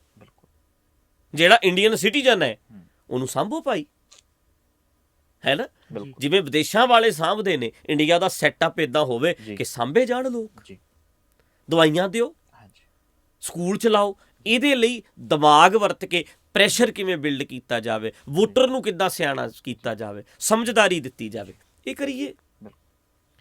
ਮੈਨੂਅਲ ਚਲਾਉਣ ਦੀ ਬਜਾਏ ਆਟੋਮੈਟਿਕ ਚਲਾਈਏ ਭਰਾਵਾ। ਚੜਾਵਾ ਗੁਰਦੁਆਰੇ ਦਾ ਚੰਗੇ ਪਾਸੇ ਵਰਤਣਾ ਚਾਹੀਦਾ, ਪਰ ਅਸੀਂ ਚੜਾਵੇ ਵਾਲਾ ਸੈਟਅਪ ਹੀ ਕਿਉਂ ਰੱਖਿਆ ਹੋਇਆ? ਬਿਲਕੁਲ ਜੀ। ਚਰਚਾਂ ਦੇ ਚੜਾਵੇ ਨੂੰ ਅਮਰੀਕਾ ਦੇ ਲੋਕਾਂ ਲਈ ਵਰਤਣਾ, ਉੱਥੇ ਸੈਟਅਪ ਹੀ ਨਹੀਂ ਹੈਗਾ। ਬਿਲਕੁਲ, ਇਹ ਚੀਜ਼ ਹੀ ਹੈ ਨਹੀਂ ਜੀ। ਉਹਨਾਂ ਨੇ ਇਸ ਚੀਜ਼ ਨੂੰ ਸਰਕਾਰ ਆਪਣੇ ਅੰਡਰ ਲੈ ਕੇ, ਤੇ ਗੱਲ ਨਾਲੇ ਯਾਰ ਸੋਚਣ ਵਾਲੀ ਹੈ, ਜਿੱਥੇ ਸਰਕਾਰ ਹੈਲੀਕਾਪਟਰਾਂ ਰਾਹੀਂ ਪਹੁੰਚ ਕੇ ਹੈਲਪ ਕਰ ਸਕਦੀ ਹੈ, ਇਹ ਮਦਦ ਕਰ ਸਕਦੇ ਨੇ, ਉੱਥੇ ਆਮ ਬੰਦਾ ਨਹੀਂ ਕਰ ਸਕਦਾ। ਕਿਉਂ ਨਾ ਇਹ ਆਟੋਮੈਟਿਕ ਹੋਵੇ, ਸੈਟਅਪ ਹੀ ਇੰਨਾ ਵਧੀਆ ਬਣ ਜਾਏ ਜੀ। ਅਮਰੀਕਾ ਕੈਨੇਡਾ ਵਾਲਿਆਂ ਨੂੰ ਕਹੋ ਵੀ ਕਰੋਨਾ ਆ ਰਿਹਾ, ਕਹਿਣਗੇ ਕੋਈ ਨਹੀਂ, ਵਧੀਆ ਆ ਜੇ, $4000 ਮਹੀਨੇ ਦਾ ਫੇਰ ਮਿਲੇਗਾ। ਉਹਦੇ ਬੜੇ ਖੁਸ਼ ਨੇ, ਕਹਿਣਗੇ ਆਏਗਾ, ਤੇ ਸਰਕਾਰਾਂ ਬੈਠੀਆਂ ਨੇ ਜੀ। ਤੇ ਸਾਡੇ ਪਤਾ ਕੀ ਕਹਿਣਗੇ? ਕਰੋਨਾ ਆਏਗਾ, ਲਾਂਗਰੀ ਬੈਠੇ ਨੇ, ਬਿਲਕੁਲ, ਲੰਗਰ ਬੈਠੇ ਨੇ, ਲੰਗਰਾਂ ਵਾਲੇ ਬੈਠੇ ਨੇ, ਖਵਾਉਣਗੇ ਸਾਨੂੰ ਆ ਕੇ। ਤੇ ਅਸੀਂ ਇਹ ਕਿਉਂ ਨਹੀਂ ਕਹਿੰਦੇ ਕਿ ਸਰਕਾਰਾਂ ਹੈਗੀਆਂ ਨੇ, ਜੀ ਅਸੀਂ ਚੁਣੀਆਂ ਨੇ, ਹਾਂਜੀ ਸਾਂਭ ਲੈਣਾ ਉਹਨਾਂ ਨੇ। ਲੰਗਰ ਵਾਲੇ ਤਾਂ ਆਉਣ ਨਾ ਆਉਣ, ਪਰ ਸਰਕਾਰ ਦੇ ਅਸੀਂ ਗੱਲ ਪੈਂਦੇ ਆ, ਬਿਲਕੁਲ ਤੁਹਾਡਾ ਫਰਜ਼ ਹੈ। ਫਰਜ਼ ਬਣਦਾ। ਲੰਗਰ ਵਾਲੇ ਕਹਿਣਗੇ ਮੈਂ ਨਹੀਂ ਲੰਗਰ ਲਾਉਣਾ, ਹਾਂਜੀ ਮੇਰਾ ਕੀ ਵਿਗਾੜ ਲਓਗੇ? ਜੀ ਆਪਾਂ ਲੰਗਰ ਲੱਗਦਾ ਇੱਥੇ, ਹਾਂਜੀ। ਆਪਾਂ ਗੇਟ ਬੰਦ ਕਰ ਦਿੰਦੇ ਆ ਵੀ ਅਸੀਂ ਨਹੀਂ ਖਵਾਉਣਾ, ਹਾਂਜੀ ਪਰ ਸਰਕਾਰਾਂ ਨਹੀਂ ਸਰਕਾਰਾਂ ਗੇਟ ਬੰਦ ਨਹੀਂ ਕਰ ਕਰ ਸਕਦੀਆਂ, ਹਾਂਜੀ। ਉਹ ਅਸੀਂ ਚੁਣੀਆਂ ਨੇ, ਜੀ। ਟੈਕਸ ਦਾ ਪੈਸਾ ਦਿੰਦੇ ਆ, ਜੀ ਪਰ ਉਹਦੇ ਲਈ ਫਰਜ਼ ਆਪਣਾ ਨਿਭਾਉਣਾ ਪੈਣਾ ਹੈ। ਫਰਜ਼ ਨਿਭਾਉਣਾ ਪੈਣਾ ਹੈ, ਹਾਂਜੀ ਜੋ ਸਾਡਾ ਬਣਦਾ ਫਰਜ਼। ਜੋ ਸਾਡਾ ਫਰਜ਼ ਬਣਦਾ, ਅਸੀਂ ਕਿੱਦਾਂ ਦੇ ਬੰਦਿਆਂ ਨੂੰ ਅੱਗੇ ਕਰਨਾ। ਇਸ ਕਰਕੇ ਇਹਨੂੰ ਥੋੜਾ ਜਿਹਾ ਵਿਸਥਾਰ ਨਾਲ, ਮਾੜਾ ਜਿਹਾ ਠੰਡੇ ਦਿਮਾਗ ਨਾਲ ਸੋਚੋ, ਕਿਉਂਕਿ ਅਸੀਂ ਮੱਖਣ ਲਾਉਣ ਵਾਲਿਆਂ ਨੂੰ ਬੜਾ ਪਸੰਦ ਕਰਦੇ ਹਾਂ, ਚਾਪਲੂਸੀ ਕਰਨ ਵਾਲਿਆਂ ਨੂੰ ਬਹੁਤ ਪਸੰਦ ਕਰਦੇ ਹਾਂ। ਜਿਹੜਾ ਸਾਨੂੰ ਸ਼ੀਸ਼ਾ ਵਿਖਾਵੇ, ਸਾਨੂੰ ਪੰਜਾਬੀਆਂ ਨੂੰ ਨਹੀਂ ਪਸੰਦ ਉਹ ਬੰਦਾ। ਨਹੀਂ ਅਸੀਂ ਤਾਂ ਕਹਿੰਦੇ ਆ ਗਦਾਰ ਹੈ, ਸਾਨੂੰ ਸ਼ੀਸ਼ਾ ਵਿਖਾ ਨਾ। ਮੈਂ ਜਦੋਂ ਜਿੰਨੇ ਵਿਖਾਇਆ ਵੀ ਤੇਰਾ ਸ਼ੀਸ਼ਾ ਵੇਖ, ਤੇਰੇ ਦਾਗ ਤੇਰੇ ਤੇ ਕਿੰਨੇ ਆ, ਫਿਰ ਅੱਗ ਲੱਗ ਜਾਂਦੀ ਹੈ। ਸਗੋਂ ਨਾ ਖੁਸ਼ ਹੋਇਆ ਕਰੋ ਜਿਹੜਾ ਤੁਹਾਨੂੰ ਸਹੀ ਗੱਲ ਦੱਸੇ। ਦਿਮਾਗ ਖੋਲੋ ਮਾੜਾ ਜਿਹਾ। ਲੁੱਟ ਕੇ ਖਾ ਗਏ ਜਿਹੜੇ ਵਿਚਾਲੇ ਵਾਲੇ ਵਿਚੋਲੇ ਸੀ, ਸੈਟਅਪ ਇਦਾਂ ਦਾ ਬਣਾਓ ਜਿਵੇਂ ਵਿਦੇਸ਼ਾਂ ਵਾਲੇ ਬਣਾਈ ਫਿਰਦੇ ਆ। ਠੀਕ ਹੈ ਜੀ। ਹਾਂਜੀ ਧਾਰਮਿਕ ਪਹਿਰਾਵਾ ਪਾ ਕੇ ਲੋਕੀ ਝੂਠ ਬੋਲਦੇ ਆ, ਤੇ ਹਾਲਾਂਕਿ ਉਹਨਾਂ ਦਾ ਫਰਜ਼ ਬਣਦਾ ਸੱਚਾਈ ਦੱਸਣ, ਰਿਐਲਿਟੀ ਦੱਸਣ, ਪਰ ਬਹੁਤਾਤ ਇਦਾਂ ਇਸ ਤਰ੍ਹਾਂ ਹੋ ਰਿਹਾ ਵੀ ਝੂਠ ਬੋਲਿਆ ਜਾ ਰਿਹਾ। ਪਹਿਰਾਵਾ ਧਾਰਮਿਕ ਆ, ਲੋਕੀ ਪਹਿਰਾਵਾ ਦੇਖ ਕੇ ਰੀਝ ਜਾਂਦੇ ਆ, ਭਰੋਸਾ ਕਰ ਲੈਂਦੇ ਆ, ਪਰ ਉਹਨਾਂ ਤੋਂ ਬਚਿਆ ਕਿਵੇਂ ਜਾਵੇ, ਜਾਂ ਉਹਨਾਂ ਬਾਰੇ ਕੁਛ? ਇਹ ਨਾਂ ਲਿਖਿਆ ਨਾਂ ਨਹੀਂ ਲਿਖਿਆ ਨਾ। ਅੱਛਾ, ਨਾਂ ਨਹੀਂ ਲਿਖਿਆ, ਵੈਸੇ ਤਾਂ ਨਾਂ ਲਿਖਣਾ ਅੱਗੇ ਤੋਂ। ਹਾਂਜੀ ਪਰ ਇਹ ਹੈ ਵੀ ਇਹ ਤਾਂ ਹਮੇਸ਼ਾ ਹੀ ਗੱਲ ਕੀਤੀ ਹੈ ਕਿ ਪਹਿਰਾਵੇ ਵਾਲੇ ਨੇ ਜਿਹੜੇ ਜੀ, ਉਹਨਾਂ ਨੇ ਲੁੱਟ ਕੇ ਸਮਾਜ ਨੂੰ ਖਾਧਾ। ਓਨੈਸਟ ਬੰਦਿਆਂ ਨੇ ਪਹਿਰਾਵੇ ਪਾਏ ਹੈ, ਬਿਲਕੁਲ ਬਹੁਤ ਬੰਦੇ ਸੱਚੇ, ਹਾਂਜੀ ਉਹਨਾਂ ਦੇ ਮਨ ਚ ਆਇਆ ਵੀ ਗੁਰੂ ਦਾ ਬਾਣਾ ਪਾਈਏ, ਅਸੀਂ ਸਰੂਪ ਚਾਣਾ ਜੀ। ਪਰ ਹਾਂਜੀ ਬਹੁਤ ਸਾਰਿਆਂ ਨੇ ਆਪਣੀਆਂ ਝੂਠਾਂ ਨੂੰ ਛੁਪਾਉਣ ਲਈ, ਗੱਪਾਂ ਨੂੰ ਛੁਪਾਉਣ ਵਾਸਤੇ ਵੀ ਪਹਿਰਾਵੇ ਪਾਏ ਹੈ ਕਿ ਪਰਦਾ ਪੈ ਜਾਵੇ ਜੀ ਮੇਰਿਆਂ ਝੂਠਾਂ ਤੇ। ਜੀ ਤੇ ਪੈਂਦਾ ਵੀ ਭਾਈ ਸੁਰਿੰਦਰ ਸਿੰਘ ਕਮਾਲ ਦਾ ਪੜਾ। ਹਾਂਜੀ ਤੁਸੀਂ ਨਸ਼ਾ ਕਰਦੇ ਹੋ, ਭੰਗ ਪੀਂਦੇ ਹੋ ਪਿੰਡਾਂ 'ਚ, ਬਿਲਕੁਲ, ਤੇ ਪ੍ਰੋਬਲਮ ਹੈ। ਹਾਂਜੀ ਤੁਸੀਂ ਬਾਣਾ ਪਾ ਲਓ, ਫਿਰ ਪੀਓ, ਕੋਈ ਪ੍ਰੋਬਲਮ ਨਹੀਂ। ਫਿਰ ਤਾਂ ਤੁਸੀਂ ਭਾਵੇਂ ਤਖਤਾਂ ਤੇ ਜਾ ਕੇ ਵੀ ਭੰਗ ਘੋਟ ਲਓ, ਹਾਂਜੀ ਜੀ, ਕੋਈ ਪ੍ਰੋਬਲਮ ਨਹੀਂ। ਬਿਲਕੁਲ ਤੁਸੀਂ ਉੱਦਾਂ ਪਿੰਡ ਦੇ ਵਿੱਚ ਤਲਵਾਰ ਫੜ ਕੇ ਪੈਂਟ ਸ਼ਰਟ ਪਾ ਕੇ ਗੇੜੇ ਦਿਓ ਸਾਰੇ ਪਿੰਡ 'ਚ, ਕਹਿਣਗੇ ਗੁੰਡਾ ਬਣ ਗਿਆ ਫਲਾਣੇ ਦਾ ਮੁੰਡਾ। ਪਹਿਰਾਵਾ ਪਾ ਲਓ, ਲੋਕੀ ਸਗੋਂ ਬਾਬਾ ਜੀ ਕਹਿਣਗੇ ਜੀ, ਹੈ ਨਾ ਜੀ। ਸੋ ਇਸ ਕਰਕੇ ਸਾਰਾ ਕੁਝ ਹੀ ਬਦਲ ਜਾਂਦਾ। ਹਾਂਜੀ ਕਬਜ਼ੇ ਕਰ ਲਓ ਜੀ, ਜੋ ਮਰਜ਼ੀ ਕਰ ਲਓ, ਪਹਿਰਾਵੇ ਦੇ ਆੜ ਹੇਠ ਜੀ ਕਿੰਨੇ ਝੂਠ ਬੋਲੇ ਜਾਂਦੇ ਨੇ, ਗੱਪ ਮਾਰੇ ਜਾਂਦੇ ਨੇ। ਤਾਂ ਕਰਕੇ ਇੱਕ ਤਾਂ ਇਹ ਤਾਂ ਹੈ ਹੀ ਹੈ, ਆੜ ਤਾਂ ਲਈਏ, ਆੜ ਸਹਾਰਾ ਲਿਆ, ਪਰ ਸੁਣਨ ਵਾਲਿਓ ਤੁਸੀਂ ਵੀ ਸੋਚ ਲਓ ਨਾ ਵੀ ਬੰਦੇ ਬੰਦਿਆਂ ਵਰਗੇ ਹੀ ਹੁੰਦੇ ਆ। ਪਹਿਰਾਵੇ ਨਾਲ ਬੰਦਾ ਬਦਲ ਨਹੀਂ ਜਾਂਦਾ। ਕੋਈ ਜ਼ਰੂਰੀ ਨਹੀਂ ਗੱਜ 3.5 ਤੇ ਧੋਤੀਆਂ ਤੇਹਰੇ ਪਾਇਣ ਤੱਗ, ਗਲੀ ਜਿੰਨਾ ਜਪ ਮਾਲੀਆਂ ਲੋਟੇ ਹੱਥ ਨੇ ਬਾਗੋਏ, ਹਰ ਕੇ ਸੰਤ ਨਾਖੀਏ ਬਾਨ ਆਰਸ ਕੇ ਠੱਗ। ਗੁਰਬਾਣੀ ਨੇ ਸਾਨੂੰ ਇਹ ਸੇਧ ਦਿੱਤੀ ਹੈ ਵੀ ਪਹਿਰਾਵਾ ਜਿਹੜਾ, ਜੇ ਜਨੇਊਆਂ ਦੀ ਧੋਤੀਆਂ ਦੀ ਗੱਲ ਕੀਤੀ ਹੈ ਤੇ ਕਸ਼ਹਿਰਿਆਂ ਤੇ ਚੋਲਿਆਂ ਤੇ ਗਾਤਰਿਆਂ ਦੀ ਗੱਲ ਵੀ ਹੋਣੀ ਹੈ। ਇਹਦੇ ਨਾਲ ਮੈਂ ਆਹ ਗਾਤਰਾ ਪਾਇਆ, ਆਹ ਗਾਤਰਾ ਪਾਇਆ, ਆਹ ਪੱਗ ਬੰਨੀ, ਕਿਰਪਾਨ ਵੀ ਪਾਈ ਹੋਈ ਹੈ, ਤੁਸੀਂ ਵੇਖੋ ਕਿਰਪਾਨ ਵੀ ਹੈ। ਪਰ ਇਹਦੇ ਨਾਲ ਜੇ ਤੁਸੀਂ ਇਹ ਕਹੀਏ ਵੀ ਮੈਂ ਚੰਗਾ ਬਣ ਗਿਆ, ਨਹੀਂ, ਉਹ ਇਨਸਾਨੀਅਤ ਜੇ ਮੇਰੇ 'ਚ ਹੋਏਗੀ, ਜੇ ਮੈਂ ਚੰਗਾ ਤੇ ਚੰਗਾ, ਜੇ ਮੈਂ ਮਾੜਾ ਤਾਂ ਮੈਂ ਮਾੜਾ ਹੀ ਹਾਂ। ਕੋਈ ਵੀ ਇਹਦੇ ਨਾਲ ਬਦਲ ਨਹੀਂ ਜਾਂਦਾ ਜਿੰਨਾ ਚਿਰ ਬੰਦਾ ਖੁਦ ਨੂੰ ਬਦਲਣਾ ਨਾ ਚਾਹਵੇ। ਪਹਿਰਾਵਿਆਂ ਨੇ ਨਹੀਂ ਬਦਲਣਾ, ਬੰਦੇ ਨੇ ਆਪਣੇ ਆਪ ਨੂੰ ਆਪ ਬਦਲਣਾ, ਤੇ ਤੁਹਾਨੂੰ ਸਿਆਣੇ ਹੋਣਾ ਪੈਣਾ, ਖੁਦ ਸਿਆਣੇ ਹੋਣਾ ਪੈਣਾ। ਕਾਇਮ ਹੋਵੋ ਤਾਂ ਗੱਲ ਬਣੇਗੀ। ਪਹਿਰਾਵੇ ਦੀ ਆੜ ਵਿੱਚ ਲੋਕ ਝੂਠ ਬੋਲਦੇ ਨੇ, ਠੱਗੀਆਂ ਮਾਰਦੇ ਨੇ, ਪਰ ਤੁਸੀਂ ਠੱਗੇ ਕਿਉਂ ਜਾਂਦੇ ਹੋ? ਤੁਸੀਂ ਸਮਝੋ ਇੱਕੋ ਜਿਹੇ ਹੀ ਨੇ ਸਾਰੇ। ਜ਼ਰੂਰੀ ਨਹੀਂ ਪਹਿਰਾਵੇ ਵਿੱਚ ਬੰਦਾ ਸੱਚਾ ਹੋਵੇ, ਜ਼ਰੂਰੀ ਨਹੀਂ। ਇਹ ਹੁਣ ਤੁਸੀਂ ਖੁਦ ਸਿਆਣੇ ਹੋ ਗਏ ਜਦੋਂ, ਬਸ ਫਿਰ ਆਪਣੇ ਆਪ ਹੀ ਕਲੀਅਰ ਹੋ ਜਾਣਾ। ਤੁਸੀਂ ਸਿਆਣੇ ਹੋ ਜਾਓ, ਠੱਗਾਂ ਨੇ ਆਪੇ ਹੀ ਸਾਹਮਣੇ ਆ ਜਾਣਾ। ਠੀਕ ਹੈ, ਇਹ ਪਹਿਲਾ ਸਵਾਲ। ਦੂਸਰਾ, ਹਾਂਜੀ, ਕਿਸੇ ਆਪਣੇ ਨੂੰ ਗੁਰਬਾਣੀ ਨਾਲ ਕਿਵੇਂ ਜੋੜਿਆ ਜਾਵੇ?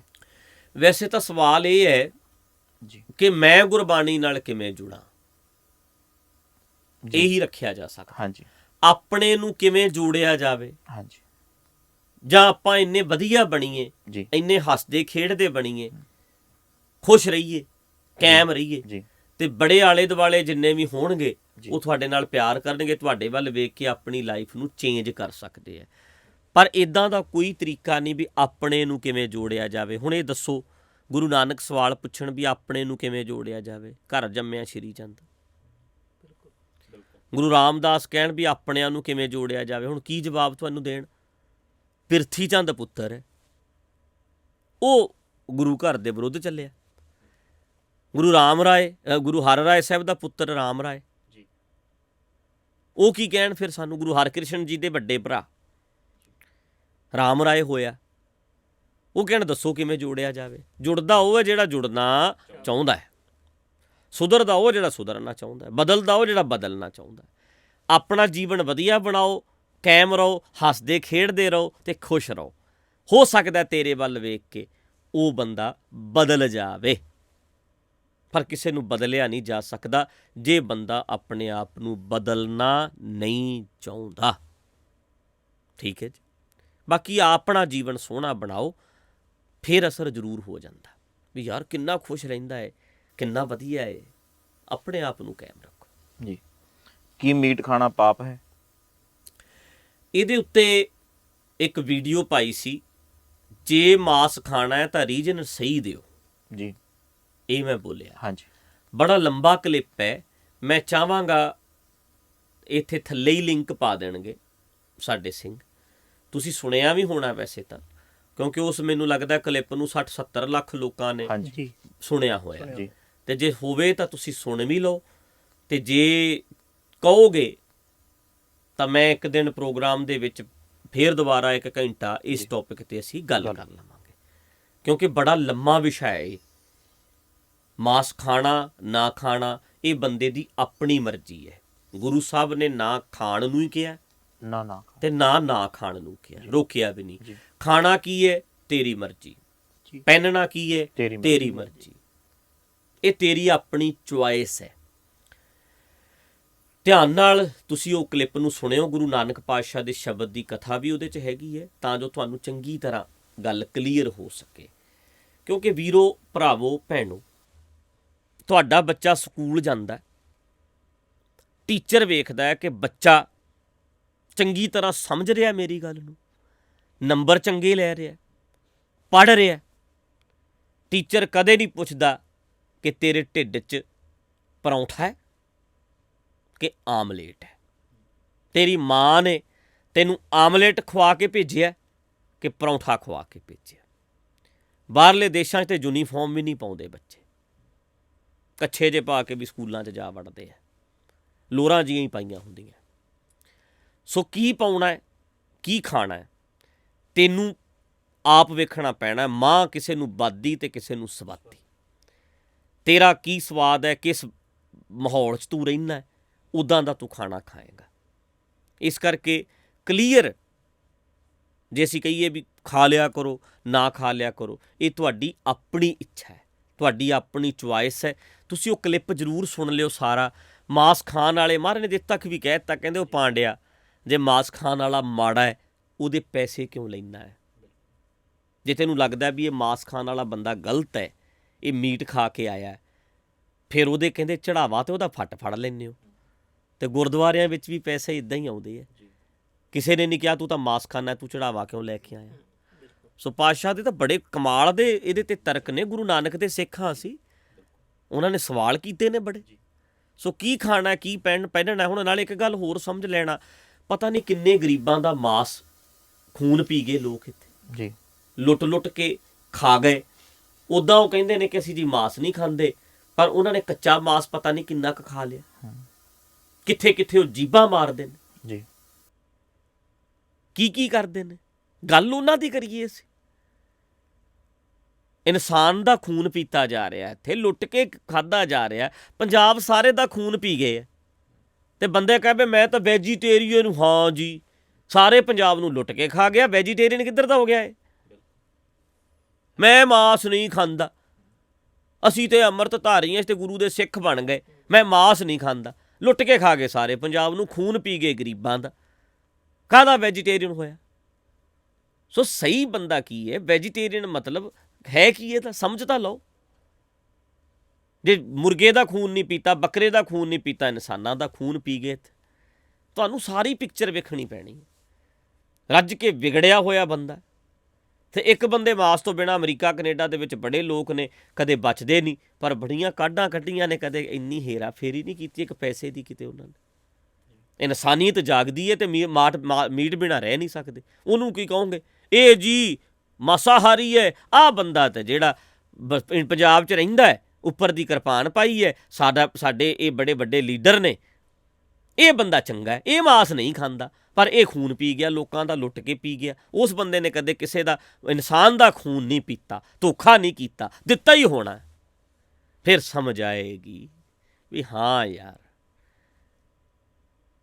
ਸਾਡਾ ਹੀ ਨਜ਼ਰੀਆ ਗਲਤ ਸੀ। ਮੈਂ ਹੀ ਐਨਕ ਗਲਤ ਲਾਈ ਫਿਰਦਾ ਵੇਖਣ ਵਾਲੀ।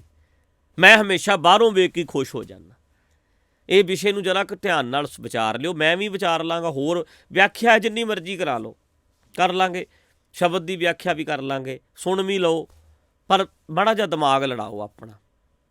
ਰੱਜ ਕੇ ਲੋਕਾਂ ਦਾ ਖੂਨ ਪੀ ਗਏ, ਹੈ ਵੈਜੀਟੇਰੀਅਨ ਨੇ। ਤੇ ਕਈਆਂ ਨੇ ਮੀਟ ਮੁਰਗੇ ਬਥੇਰੇ ਖਾਧੇ ਨੇ, ਕਿਸੇ ਨੂੰ ਇੱਕ ਖਰੋਚ ਤੱਕ ਨਹੀਂ ਮਾਰੀ, ਕਿਸੇ ਨਾਲ ਧੋਖਾ ਨਹੀਂ ਕੀਤਾ, ਬੰਦੇ ਨਾਲ ਕਿਸੇ ਦਾ ਖੂਨ ਨਹੀਂ ਪੀਤਾ, ਫਾਇਦਾ ਹੀ ਕੀਤਾ, ਸਮਾਜ ਦਾ ਭਲਾ ਹੀ ਕੀਤਾ, ਪਰਉਪਕਾਰ ਹੀ ਕੀਤਾ, ਇਨਸਾਨੀਅਤ ਵਾਸਤੇ ਬਹੁਤ ਕੁਝ ਕਰ ਗਏ ਬੰਦੇ। ਇਹ ਧਿਆਨ ਰੱਖਣਾ। ਅਗਲਾ ਸਵਾਲ। ਹਾਂਜੀ, ਕਿਤਾਬਾਂ ਬਹੁਤ ਪੜ੍ਹਦਾ ਪਰ ਅਸਰ ਨਹੀਂ ਹੁੰਦਾ, ਉਹਦਾ ਕਾਰਨ ਫਿਰ ਕੀ ਆ? ਕੋਈ ਹੋਰ ਅਸਰ ਹੋ ਗਿਆ ਹੋਣਾ। ਹਾਂਜੀ, ਮੰਨ ਲਓ ਮੈਂ ਆਪਣੀ ਗੱਲ ਕਰਦਾ, ਮੇਰੇ ਤੇ ਵੀ ਕਿਤਾਬਾਂ ਦਾ ਕੋਈ ਅਸਰ ਨਹੀਂ ਹੁੰਦਾ, ਕਿਉਂਕਿ ਸਾਡੇ ਤੇ ਕੋਈ ਹੋਰ ਗੱਲ ਦਾ ਅਸਰ ਹੈ। ਜਿਹੜੀਆਂ ਗੱਲਾਂ ਦਾ ਸਾਡੇ ਤੇ ਅਸਰ ਹੈ ਉਹਦੇ ਬਾਰੇ ਕਿਤਾਬਾਂ ਹੈ ਨਹੀਂ। ਠੀਕ ਹੈ ਨਾ? ਅਸੀਂ ਜਿਹੜੇ ਸਿਸਟਮ ਨੂੰ ਮੰਨਦਾ, ਮੈਂ ਮੰਨਦਾ, ਜਾਂ ਜੋ ਅਸੀਂ ਸੋਚਦੇ ਹਾਂ, ਉਹਦੇ ਉੱਤੇ ਤਾਂ ਕੋਈ ਕਿਤਾਬ ਹੀ ਨਹੀਂ ਛਪੀ। ਲਾਇਬ੍ਰੇਰੀ 'ਚ ਮੈਂ ਜਾਂਦਾ, ਕਿਤਾਬਾਂ ਚੱਕਦਾ, ਵੇਖਦਾ, ਆ ਵੀ ਯਾਰ, ਆ ਵੀ ਇਹੀ ਰੱਖੀ ਜਾਂਦਾ। ਕਿਸੇ ਵੇਲੇ ਉਹਨਾਂ 'ਤੇ ਨਿਸ਼ਾਨੀਆਂ ਲਾਈਆਂ ਸੀ, ਪੜ੍ਹੀਆਂ ਸੀ, ਹੁਣ ਉਹ ਹਾਸਾ ਲੱਗਦਾ, ਕਿਉਂਕਿ ਹੁਣ ਹੋਰ ਕਿਸੇ ਗੱਲ ਦਾ ਅਸਰ ਹੋਰ ਕਿਸੇ ਗੱਲ ਦਾ। ਭਰਾਵਾ, ਜੇ ਤੇਰੇ ਤੇ ਕਿਤਾਬਾਂ ਅਸਰ ਨਹੀਂ ਕਰਦੀਆਂ ਤਾਂ ਮਤਲਬ ਤੇਰੇ ਤੇ ਕਿਸੇ ਹੋਰ ਗੱਲ ਦਾ ਅਸਰ ਹੈ, ਜਿੱਥੇ ਤੇਰਾ ਮਨ ਲੱਗਦਾ ਹੋਣਾ। ਨਾ ਕੀ ਹੈ? ਨਾਂ ਨਹੀਂ ਲਿਖਿਆ ਯਾਰੋ, ਨਾਂ ਲਿਖਿਆ ਕਰੋ। ਫਿਰ ਅਸਰ ਤੁਹਾਡੇ ਤੇ ਕਿਸੇ ਹੋਰ ਗੱਲ ਦਾ। ਉਹ ਜਿਹੜੀ ਗੱਲ ਦਾ ਅਸਰ ਹੈ ਉਹ ਵੇਖ ਕਿਹੜੀ ਗੱਲ ਦਾ। ਸਿੱਧੀ ਜੀ ਗੱਲ ਹੈ, ਨਿਆਣਾ ਆਸ਼ਕੀ 'ਚ ਪੈ ਜੇ, ਹਾਂਜੀ, ਗ੍ਰੈਜੂਏਸ਼ਨ ਕਰ ਰਿਹਾ, ਆਸ਼ਕੀ 'ਚ ਪੈ ਗਿਆ, ਉਹ ਕਹੀ ਜਾਂਦੀ ਜਾਨੂ ਸੌਂ ਗਿਆ, ਜਾਨੂ ਉੱਠ ਪਿਆ, ਜਾਨੂ ਨੇ ਰੋਟੀ ਖਾ ਲਈ ਜੀ, ਏਦਾਂ ਹੀ ਹੋਈ ਜਾਂਦਾ ਹੈ। ਬਿਲਕੁਲ।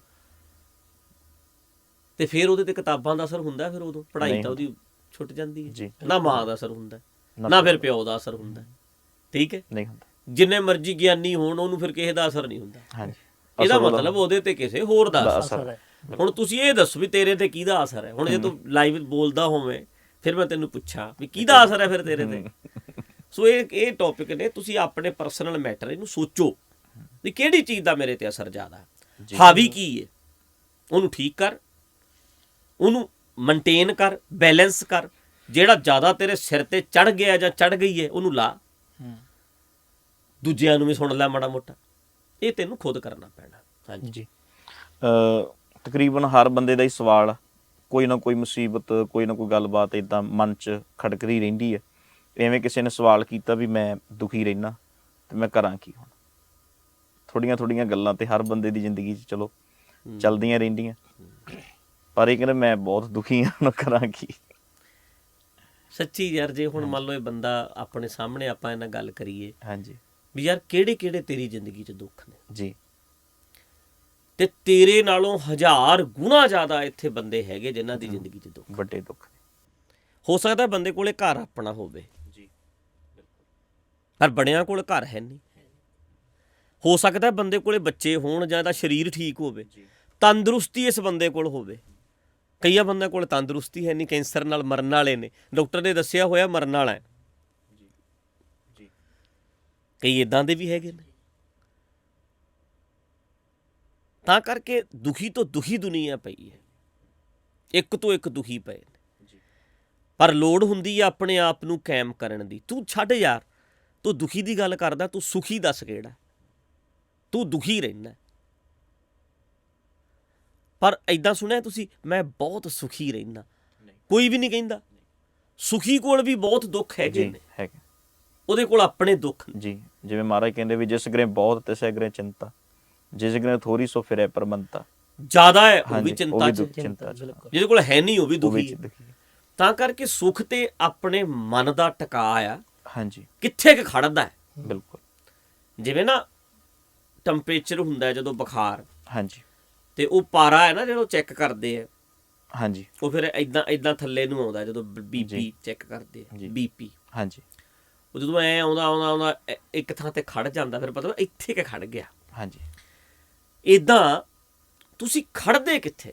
ਜੀ, ਤੁਹਾਡਾ ਏਮ ਕੀ ਹੈ? ਜੀ, ਤੁਸੀਂ ਇੱਕ ਚੀਜ਼ ਪ੍ਰਾਪਤ ਕਰ ਲੈਂਦੇ ਆ, ਮੁੜ ਕੇ ਕਹਿੰਦੇ ਆ ਫਿਰ ਹੁਣ ਆਹ ਹੈ ਨਹੀਂ, ਮੈਂ ਤਾਂ ਦੁਖੀ ਹਾਂ। ਹਾਂਜੀ, ਹੁਣ ਇਹ ਹੈ ਨਹੀਂ, ਮੈਂ ਤਾਂ ਦੁਖੀ ਹਾਂ। ਜੀ, ਮੈਂ ਹੁਣ ਆਹ ਤਾਂ ਮਿਲ ਗਿਆ, ਹੁਣ ਆਹ ਹੈ ਨਹੀਂ, ਮੈਂ ਤਾਂ ਦੁਖੀ ਹਾਂ। ਦੁਖੀ। ਜੇ ਬੰਦਾ ਕਵੇ ਯਾਰ ਤੰਦਰੁਸਤੀ ਹੈਗੀ ਐ, ਮੈਂ ਬੜਾ ਸੁਖੀ। ਚਲੋ ਮਾਂ ਪਿਓ ਹੈਗੇ ਐ, ਮੈਂ ਬੜਾ ਸੁਖੀ ਹਾਂ। ਜੀ, ਮੇਰਾ ਵਿਆਹ ਨਹੀਂ ਹੋਇਆ ਜੇ, ਕੋਈ ਨਹੀਂ, ਮੇਰੇ ਮਾਂ ਪਿਓ ਹੈਗੇ। ਚਲੋ ਮੇਰਾ ਵਿਆਹ ਹੋ ਗਿਆ, ਮੈਂ ਬਹੁਤ ਸੁਖੀ ਹਾਂ, ਕੋਈ ਨਹੀਂ, ਬੱਚੇ ਨਹੀਂ। ਮਤਲਬ ਬੰਦਾ ਹੋਇਆ ਜੋ ਹੈਗਾ ਉਹਨੂੰ ਵੇਖ ਵੇਖ ਕੇ ਸੁਖੀ ਹੋਵੇ। ਬਿਲਕੁਲ, ਹੈ ਕਿ ਨਹੀਂ? ਕਾਇਮ ਹੋ, ਸੁਖੀ ਹੋ ਭਾਈ, ਸੁਖੀ ਤੂੰ ਹੋਣਾ ਹੈ। ਮੈਂ ਬਹੁਤ ਦੁਖੀ ਹਾਂ, ਨਹੀਂ, ਇਹ ਬੜੀ ਨੈਗੇਟਿਵਿਟੀ ਹੈ। ਕਲਗੀਆਂ ਵਾਲੇ ਪਾਤਸ਼ਾਹ ਦੇ ਅਸੀਂ ਬੱਚੇ ਹਾਂ, ਕੰਡਿਆਂ ਤੇ ਪੈ ਕੇ ਵੀ ਕਹਿੰਦੇ ਮੈਂ ਬੜਾ ਸੁਖੀ ਹਾਂ। ਸਿਰਫ ਵੇਖੋ, ਬੜੇ ਖੁਸ਼ ਸੀ, ਕਿੰਨਾ ਹਾਲਾਤਾਂ ਦੇ ਵਿੱਚੋਂ ਨਿਕਲੇ ਹੈ, ਪਰ ਫਿਰ ਵੀ ਆਪਣੇ ਆਪ ਨੂੰ ਖੁਸ਼ ਰੱਖਿਆ। ਅਸੀਂ ਉਹਨਾਂ ਦੇ ਬੱਚੇ ਹਾਂ। ਖੁਸ਼ ਰਹੋ, ਕਾਇਮ ਹੋ, ਸੁਖੀ ਆ, ਇਹ ਕਹਿਣਾ ਸ਼ੁਰੂ ਕਰ ਤੇ ਸੁਖੀ ਹੋ ਵੀ ਜਾਏਗਾ।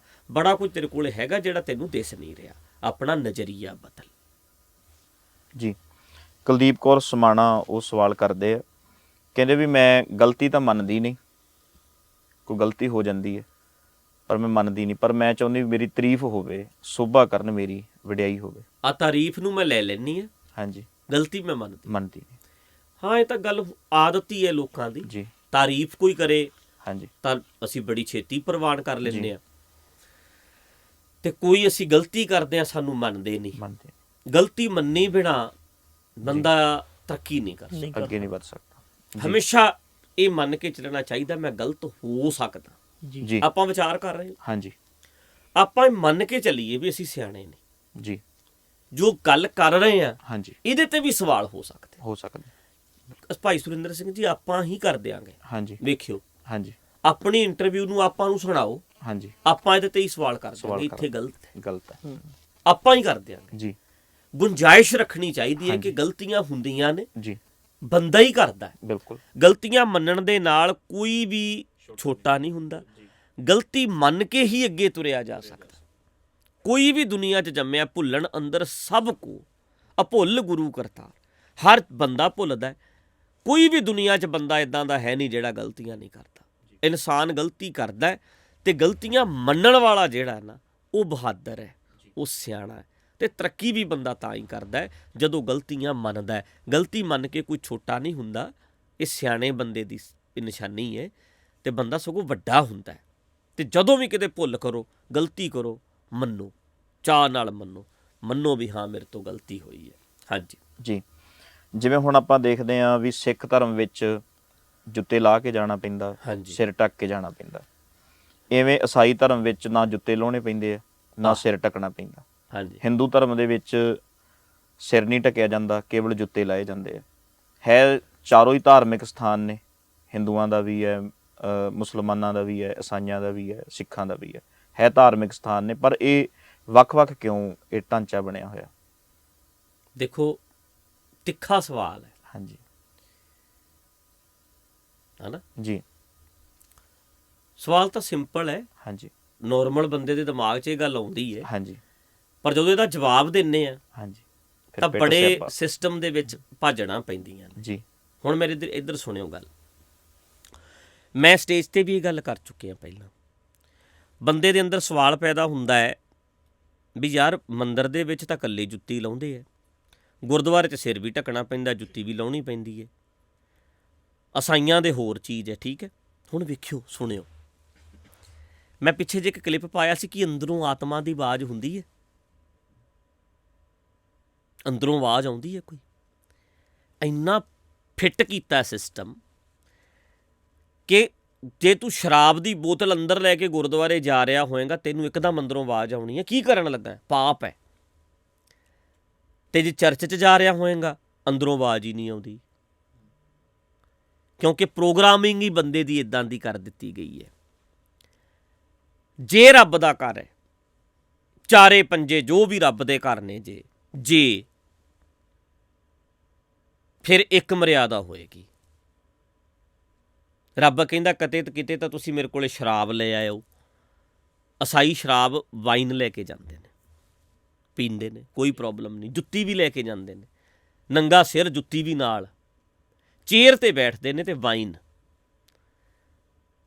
ਮੰਦਰ ਦੀ ਮਰਿਆਦਾ ਬੋਦੀ ਵਾਲੀ ਹੈ, ਧੋਤੀ ਵਾਲੀ ਹੈ। ਕਈ ਮੰਦਰਾਂ ਦੇ ਵਿੱਚ ਕੱਪੜੇ ਸੀਤੇ ਨਹੀਂ ਤੁਸੀਂ ਪਾ ਸਕਦੇ। ਸਾਡੇ ਪੱਗ ਬੰਨ੍ਹ ਕੇ ਆਓ, ਜੁੱਤਾ ਬਾਹਰ ਲਾ ਕੇ ਆਓ, ਇਹ ਸਾਡੀ ਮਰਿਆਦਾ ਹੈ। ਇੱਕ ਗੱਲ ਕਲੀਅਰ ਤੇ ਸਿੱਧੀ ਤੇ ਸਪਸ਼ਟ ਹੈ, ਇਹ ਸਾਰੀਆਂ ਮਰਿਆਦਾਵਾਂ ਬੰਦਿਆਂ ਦੀਆਂ ਬਣਾਈਆਂ ਹੋਈਆਂ ਨੇ। ਇਹ ਮਰਿਆਦਾਵਾਂ ਪਾਤਸ਼ਾਹ ਦੀਆਂ ਬਣਾਈਆਂ ਹੋਈਆਂ ਨਹੀਂ ਨੇ, ਰੱਬ ਦੀਆਂ ਬਣਾਈਆਂ ਹੋਈਆਂ ਨਹੀਂ ਨੇ। ਰੱਬ ਦੀ ਮਰਿਆਦਾ ਹੁੰਦੀ ਤੇ ਇੱਕ ਹੋਏਗੀ ਸਾਰਿਆਂ ਲਈ। ਜਿਹੜੀ ਚੀਜ਼ ਇੱਕ ਥਾਂ ਤੇ ਸਹੀ ਹੈ, ਦੂਜੇ ਥਾਂ ਤੇ ਪਾਪ ਹੈ। ਇੱਕ ਧਰਮ ਸਥਾਨ ਦੇ ਵਿੱਚ ਸ਼ਰਾਬ ਜਾ ਨਹੀਂ ਸਕਦੀ, ਪਾਪ ਹੈ। ਦੂਜੇ ਥਾਂ ਤੇ ਲੈ ਜਾਓ ਵਾਈਨ, ਕੋਈ ਮਾੜੀ ਨਹੀਂ। ਇੱਕ ਥਾਂ ਤੇ ਅੰਦਰ ਬੱਕਰਾ ਆ ਰਿਹਾ, ਦੂਜੇ ਥਾਂ ਦੇ ਉੱਤੇ ਵੱਢਿਆ ਜਾ ਰਿਹਾ, ਦੂਜੀ ਥਾਂ ਤੇ ਪਾਪ ਹੈ। ਇਹ ਪਾਪ, ਇਹ ਪੁੰਨ, ਇਹ ਮਰਿਆਦਾਵਾਂ, ਇਹ ਪ੍ਰੋਟੋਕੋਲ ਕਿਸੇ ਰੱਬ ਨੇ ਨਹੀਂ ਬਣਾਏ, ਬੰਦਿਆਂ ਦੇ ਬਣਾਏ ਹੋਏ ਹੈ, ਇਨਸਾਨਾਂ ਦੇ ਬਣਾਏ ਹੋਏ ਹੈ, ਆਪਣੀ ਆਪਣੀ ਸੁਵਿਧਾ ਲਈ ਬਣਾਏ ਹੈ। ਜਿਵੇਂ ਠੀਕ ਲੱਗਿਆ ਉਵੇਂ ਬਣਾਇਆ। ਬਿਲਕੁਲ ਸੱਚ ਇਹ ਹੈ। ਹਾਂਜੀ, ਠੀਕ ਹੈ ਜੀ। ਇਹਦੇ ਨਾਲ ਕੋਈ ਲੈਣਾ ਦੇਣਾ ਨਹੀਂ ਵੀ ਰੱਬ ਖੁਸ਼ ਹੁੰਦਾ ਜਾਂ ਰੱਬ ਨਾਰਾਜ਼ ਹੁੰਦਾ। ਪੁਜਾਰੀ ਜ਼ਰੂਰ ਅੱਖਾਂ ਕੱਢ ਸਕਦੇ ਨੇ, ਓਏ ਤੂੰ ਨੰਗੇ ਸਿਰ ਆ ਗਿਆ, ਤੂੰ ਜੁੱਤੀ ਨਹੀਂ ਪਾਈ, ਤੂੰ ਐਂ ਆ ਗਿਆ। ਇਹਨਾਂ ਨੇ ਬਣਾਏ ਨੇ, ਇਹੀ ਗੁੱਸੇ ਹੁੰਦੇ ਨੇ। ਪਰਮਾਤਮਾ ਦਾ ਇਹਦੇ ਨਾਲ ਕੋਈ ਲੈਣਾ ਦੇਣਾ ਨਹੀਂ। ਹਰ ਜਗ੍ਹਾ ਦਾ ਕੋਈ ਪ੍ਰੋਟੋਕੋਲ ਹੁੰਦਾ ਤੇ ਸਾਨੂੰ ਮੰਨਣਾ ਚਾਹੀਦਾ। ਇਹ ਨਹੀਂ ਗੱਲ ਤੁਸੀਂ ਇਹ ਕਹਿ ਸਕਦੇ ਹੋ ਕਿ ਮੈਂ ਮੰਦਰ 'ਚ ਜਾਣਾ ਨਹੀਂ, ਇਹ ਕਹਿ ਸਕਦੇ ਹੋ ਮੈਂ ਗੁਰਦੁਆਰੇ ਜਾਣਾ ਨਹੀਂ, ਪਰ ਜੇ ਜਾਣਾ ਹੈ ਫਿਰ ਤੁਹਾਨੂੰ ਜੋ ਉਹਨਾਂ ਨੇ ਮਰਿਆਦਾ ਬਣਾਈ ਹੈ ਫਿਰ ਫੋਲੋ ਕਰਨੀ ਪੈਂਦੀ। ਕਿਉਂਕਿ ਹਰ ਘਰ ਦੀ ਵੀ ਚਲੋ ਇੱਕ ਕਈ ਵਾਰੀ ਮਰਿਆਦਾ ਹੁੰਦੀ ਹੈ। ਜਾਂ ਤੁਸੀਂ ਜਾਓ ਹੀ ਨਾ, ਤੁਸੀਂ ਕਹੋ ਮੈਂ ਨਹੀਂ ਜਾਂਦਾ, ਮੈਂ ਨਹੀਂ ਜਾਂਦਾ, ਹਾਂ, ਪਰ ਝਗੜਾ ਨਹੀਂ ਕਰ ਇਹ ਚੇਤਾ ਰੱਖੋ ਵੀ ਬਣਾਈਆਂ ਇਹ ਬੰਦਿਆਂ ਨਹੀਂ ਨੇ। ਇਹਦੇ ਨਾਲ ਕੋਈ ਲੈਣਾ ਦੇਣਾ ਨਹੀਂ ਰੱਬ ਦਾ, ਨਾ ਕੋਈ ਇਹਦੇ ਨਾਲ ਕੋਈ ਐ ਕਹਿ ਲਓ ਵੀ ਤਰੱਕੀ ਹੋ ਜਾਂਦੀ ਹੈ, ਵੀ ਉਹਨਾਂ ਨਾਲ ਲੜਨ ਦੀ ਲੋੜ ਨਹੀਂ ਹੈ, ਝਗੜਨ। ਤੁਸੀਂ ਯਾਰ ਨੰਗੇ ਪੈਰ ਕੀ ਜਾਣਾ, ਸਾਰੇ ਹੀ ਨੰਗੇ ਹੋ ਜਾਓ ਜੀ, ਬਿਲਕੁਲ ਜੀ, ਤਾਂ ਵੀ ਕਿਹੜਾ ਗੱਲ ਬਣ ਜਾਣੀ ਹੈ ਵੀ ਪਰਮਾਤਮਾ ਖੁਸ਼ ਹੋ ਗਿਆ। ਨੰਗੇ ਵੀ ਤੁਰੇ ਫਿਰਦੇ ਨੇ ਜੀ, ਬਿਲਕੁਲ, ਕੱਪੜੇ ਲਾਈ ਫਿਰਦੇ, ਉਹਨੂੰ ਵੀ ਕਿਹੜਾ ਪ੍ਰਵਾਨਗੀ ਦਿੱਤੀ ਗਈ। ਠੀਕ ਹੈ ਜੀ। ਹਾਂਜੀ, ਆਪਣੇ ਦਿਮਾਗ ਨੂੰ, ਸੋਚ ਨੂੰ ਕਿਵੇਂ ਵੱਡਾ ਕੀਤਾ ਜਾਵੇ ਜਾਂ ਕਿਵੇਂ ਖੋਲ੍ਹਿਆ ਜਾਵੇ? ਆਪਣੇ ਦਿਮਾਗ ਨੂੰ ਕਿਵੇਂ ਖੋਲ੍ਹਿਆ ਜਾਵੇ? ਦਿਮਾਗ ਵਿਕਸਿਤ ਹੁੰਦਾ ਹੈ। ਹਾਂਜੀ, ਜਿਵੇਂ ਜਿਵੇਂ ਅਸੀਂ ਗਿਆਨ ਲੈਂਦੇ ਹਾਂ ਜੀ, ਸੁਣਦੇ ਹਾਂ ਜੀ, ਸਮਝਦੇ ਹਾਂ, ਸੋ ਆਪਣੇ ਆਪ ਨੂੰ ਡਿਵੈਲਪ ਅਸੀਂ ਖੁਦ ਕਰਨਾ ਹੈ। ਜਿਵੇਂ ਸਰੀਰ ਨੂੰ ਆਪ ਖੋਲ੍ਹਦੇ ਹਾਂ ਅਸੀਂ, ਹਾਂਜੀ, ਜਿਮ ਜਾ ਕੇ ਤੁਹਾਡਾ ਇੰਨਾ ਕੁ ਡੌਲਾ ਹੁੰਦਾ, ਇੰਨਾ ਹੋ ਜਾਂਦਾ, ਫੁੱਲ ਜਾਂਦਾ ਜੀ, ਡੌਲੇ ਫੁੱਲ ਗਏ, ਛਾਤੀ ਤੁਹਾਡੀ ਐ ਫੁੱਲ ਜਾਂਦੀ ਹੈ। ਕਿਉਂ ਜੀ? ਫੁੱਲਦੀ ਨਹੀਂ? ਐ ਚਿਪਕੀ ਹੋਈ ਛਾਤੀ ਜਦੋਂ ਤੁਸੀਂ ਰੋਜ਼ ਜਾ ਕੇ ਜਿਮ ਕਰਦੇ ਹੋ ਐ ਫੁੱਲ ਜਾਂਦੀ ਹੈ, ਤੁਹਾਡਾ ਸਰੀਰ ਫੁੱਲ ਜਾਂਦਾ, ਲੱਤਾਂ ਐ ਕਾਇਮ ਹੋ ਜਾਂਦੀਆਂ। ਇਸੇ ਤਰ੍ਹਾਂ ਹੀ ਬ੍ਰੇਨ ਹੈ। ਅੱਛਾ, ਸਰੀਰ ਕਾਹਦੇ ਨਾਲ ਫੁੱਲਦਾ? ਸੱਟਾਂ ਨਾਲ, ਜ਼ੋਰ ਨਾਲ, ਪ੍ਰੈਸ਼ਰ ਨਾਲ। ਜਿੰਨਾ ਪ੍ਰੈਸ਼ਰ ਪੈਂਦਾ ਉਨਾ ਹੀ ਫੁੱਲਦਾ ਸਰੀਰ। ਬ੍ਰੇਨ ਵੀ ਉਨਾ ਹੀ ਫੁੱਲਦਾ ਜਿੰਨਾ ਇਹਦੇ 'ਤੇ ਪ੍ਰੈਸ਼ਰ ਪੈਂਦਾ। ਦਿਮਾਗ ਵਿਕਸਿਤ ਹੁੰਦਾ ਜਿੰਨਾ ਪ੍ਰੈਸ਼ਰ ਲਾਓਗੇ ਕੰਮ ਦਾ। ਮੈਂ ਕਰਦਾ, ਆਹ ਵੀ ਮੈਂ ਤਜਰਬਾ, ਆਹ ਵੀ ਕਰਕੇ ਦੇਖਣਾ, ਆਹ ਵੀ ਕਰਕੇ ਦੇਖਣਾ।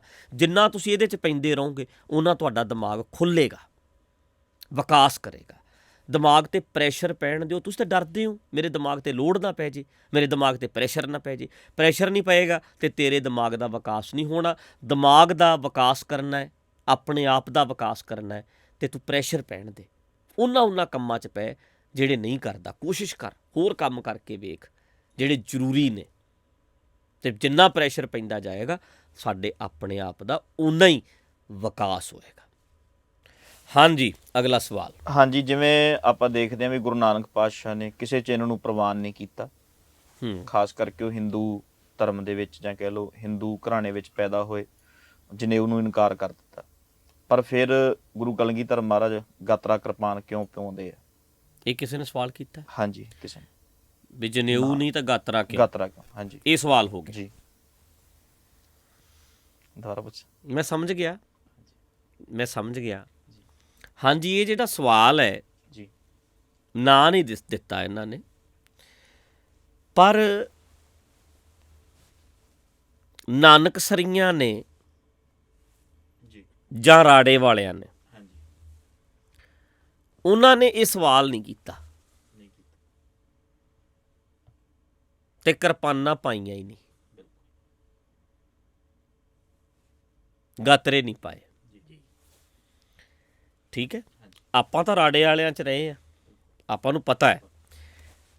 ਪੰਜ ਪਿਆਰੇ ਅੰਮ੍ਰਿਤ ਛਕਾਉਣ ਵੇਲਿਆਂ ਨੂੰ ਜਦੋਂ ਪੁੱਛ ਲਓ ਵੀ 40 ਦਿਨ ਕਹਿੰਦੇ ਪਾ ਕੇ ਰੱਖੋ, ਮੁੜ ਕੇ ਅਰਦਾਸ ਕਰਕੇ ਵਧਾ ਦਿਓ। ਇਸ ਟੌਪਿਕ ਦੇ ਉੱਤੇ ਉਹਨਾਂ ਨੇ ਆਪਣੀ ਆਪ ਹੀ ਸੰਸਥਾ ਦੇ ਵਿੱਚ ਵਿਚਾਰ ਕਰ ਲਈ, ਮਰਿਆਦਾ ਇਹ ਬਣਾ ਲਈ, ਕੋਈ ਨਹੀਂ ਪਾਉਂਦਾ। ਨਾਨਕਸਰੀਆਂ ਨੇ ਤਾਂ ਮੈਂ ਦੇਖਿਆ ਕਿ ਪਾਈ ਹੁੰਦੀ ਨਹੀਂ,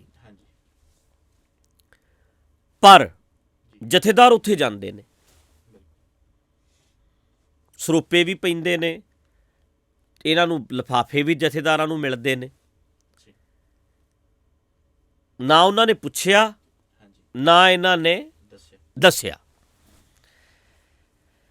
ਅਗਲੀ ਗੱਲ, ਜਥੇਦਾਰਾਂ ਨੇ ਜਦੋਂ ਅਮਰੀਕਾ ਜਾਣਾ ਹੁੰਦਾ ਜਾਂ ਜਿੰਨੇ ਵੀ ਪ੍ਰਚਾਰਕ ਗਏ ਆ ਸਣੇ ਸਾਡੇ, ਉਹਨਾਂ ਨੇ ਲਾਤੀ ਗਾਤਰੇ, ਕਿਰਪਾਨਾਂ ਲਾਹਣ ਤੋਂ ਬਿਨਾਂ ਜਾ ਨਹੀਂ ਸਕਦੇ ਇੰਟਰਨੈਸ਼ਨਲ ਫਲਾਈਟ ਵਿੱਚ।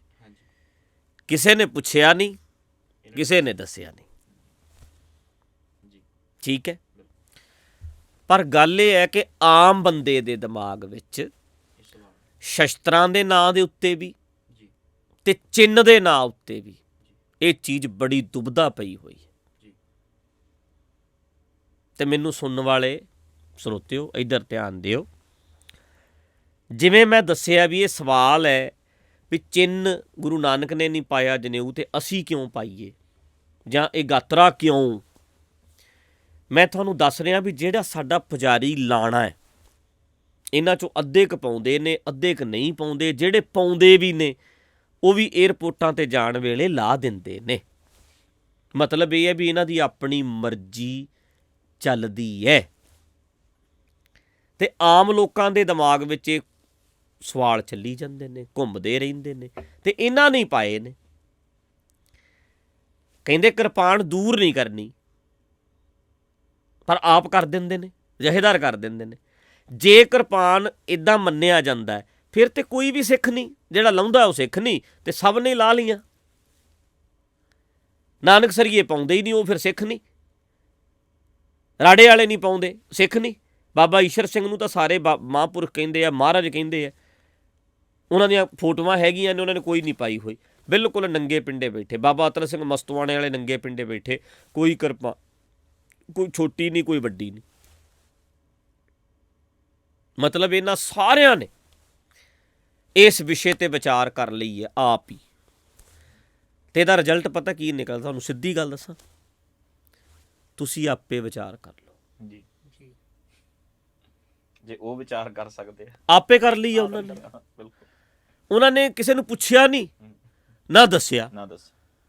ਤੇ ਜਥੇਦਾਰਾਂ ਨੇ ਲਾਈ ਵਾਲੇ ਵੀ ਪ੍ਰਵਾਨ ਕੀਤੇ ਐ, ਉਤਰਾਈ ਵਾਲੇ ਵੀ। ਜਥੇਦਾਰਾਂ ਨੂੰ ਸਵੇਰੇ ਤੇ ਸਮਾਗਮ 'ਚ ਸੱਦ ਲਿਆ ਟਕਸਾਲ ਵਾਲਿਆਂ ਨੇ, ਉੱਥੇ ਜਾ ਕੇ ਉਹਨਾਂ ਦੇ ਗੁਣ ਗਾਉਂਦੇ ਨੇ।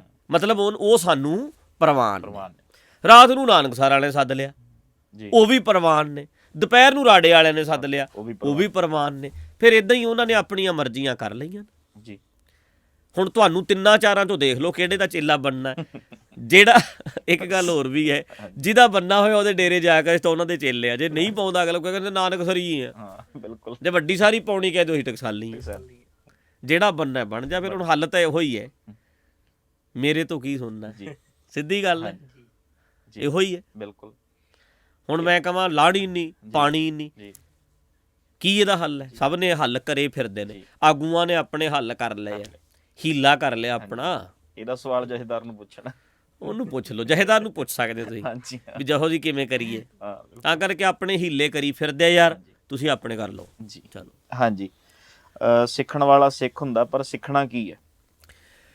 ਸਿੱਖਣ ਵਾਲਾ ਹੁੰਦਾ ਸਿੱਖ ਹਾਂਜੀ ਸਮੁੱਚਾ ਗਿਆਨ, ਜਿਹੜਾ ਸਮੁੱਚਾ ਕੁਦਰਤ ਦਾ ਗਿਆਨ, ਜਿਹਨੂੰ ਮਹਾਰਾਜ ਕਹਿੰਦੇ ਸਤਿਗੁਰ ਮੇਰਾ ਸਦਾ ਸਦਾ ਨਾ ਆਵੇ ਨਾ ਆਵੈ ਨਾ ਜਾਏ, ਉਹ ਅਬਨਾਸੀ ਪੁਰਖ ਹੈ ਸਭ ਮੈਂ ਰਹਿਆ ਸਮਾਏ। ਸਮੁੱਚਾ ਗਿਆਨ ਕੁਦਰਤ ਦਾ, ਜਿਹਦੇ ਚੋਂ ਤੁਸੀਂ ਜਿੰਨਾ ਵੀ ਲੈਣਾ ਐ ਲੱਗਣਾ ਜਿਵੇਂ ਸਮੁੰਦਰ ਚੋਂ ਇੱਕ ਬੂੰਦ ਭਰੀ ਹੈ, ਇੰਨਾ ਹੈ। ਜਿਸ ਫੀਲਡ ਵਿੱਚ ਵੀ ਜਾਣਾ ਉਹਦਾ ਗਿਆਨ ਲਓ, ਸਿੱਖੋ, ਸਿੱਖ ਬਣੋ। ਸਮੁੱਚਾ ਗਿਆਨ ਸਿੱਖਣਾ।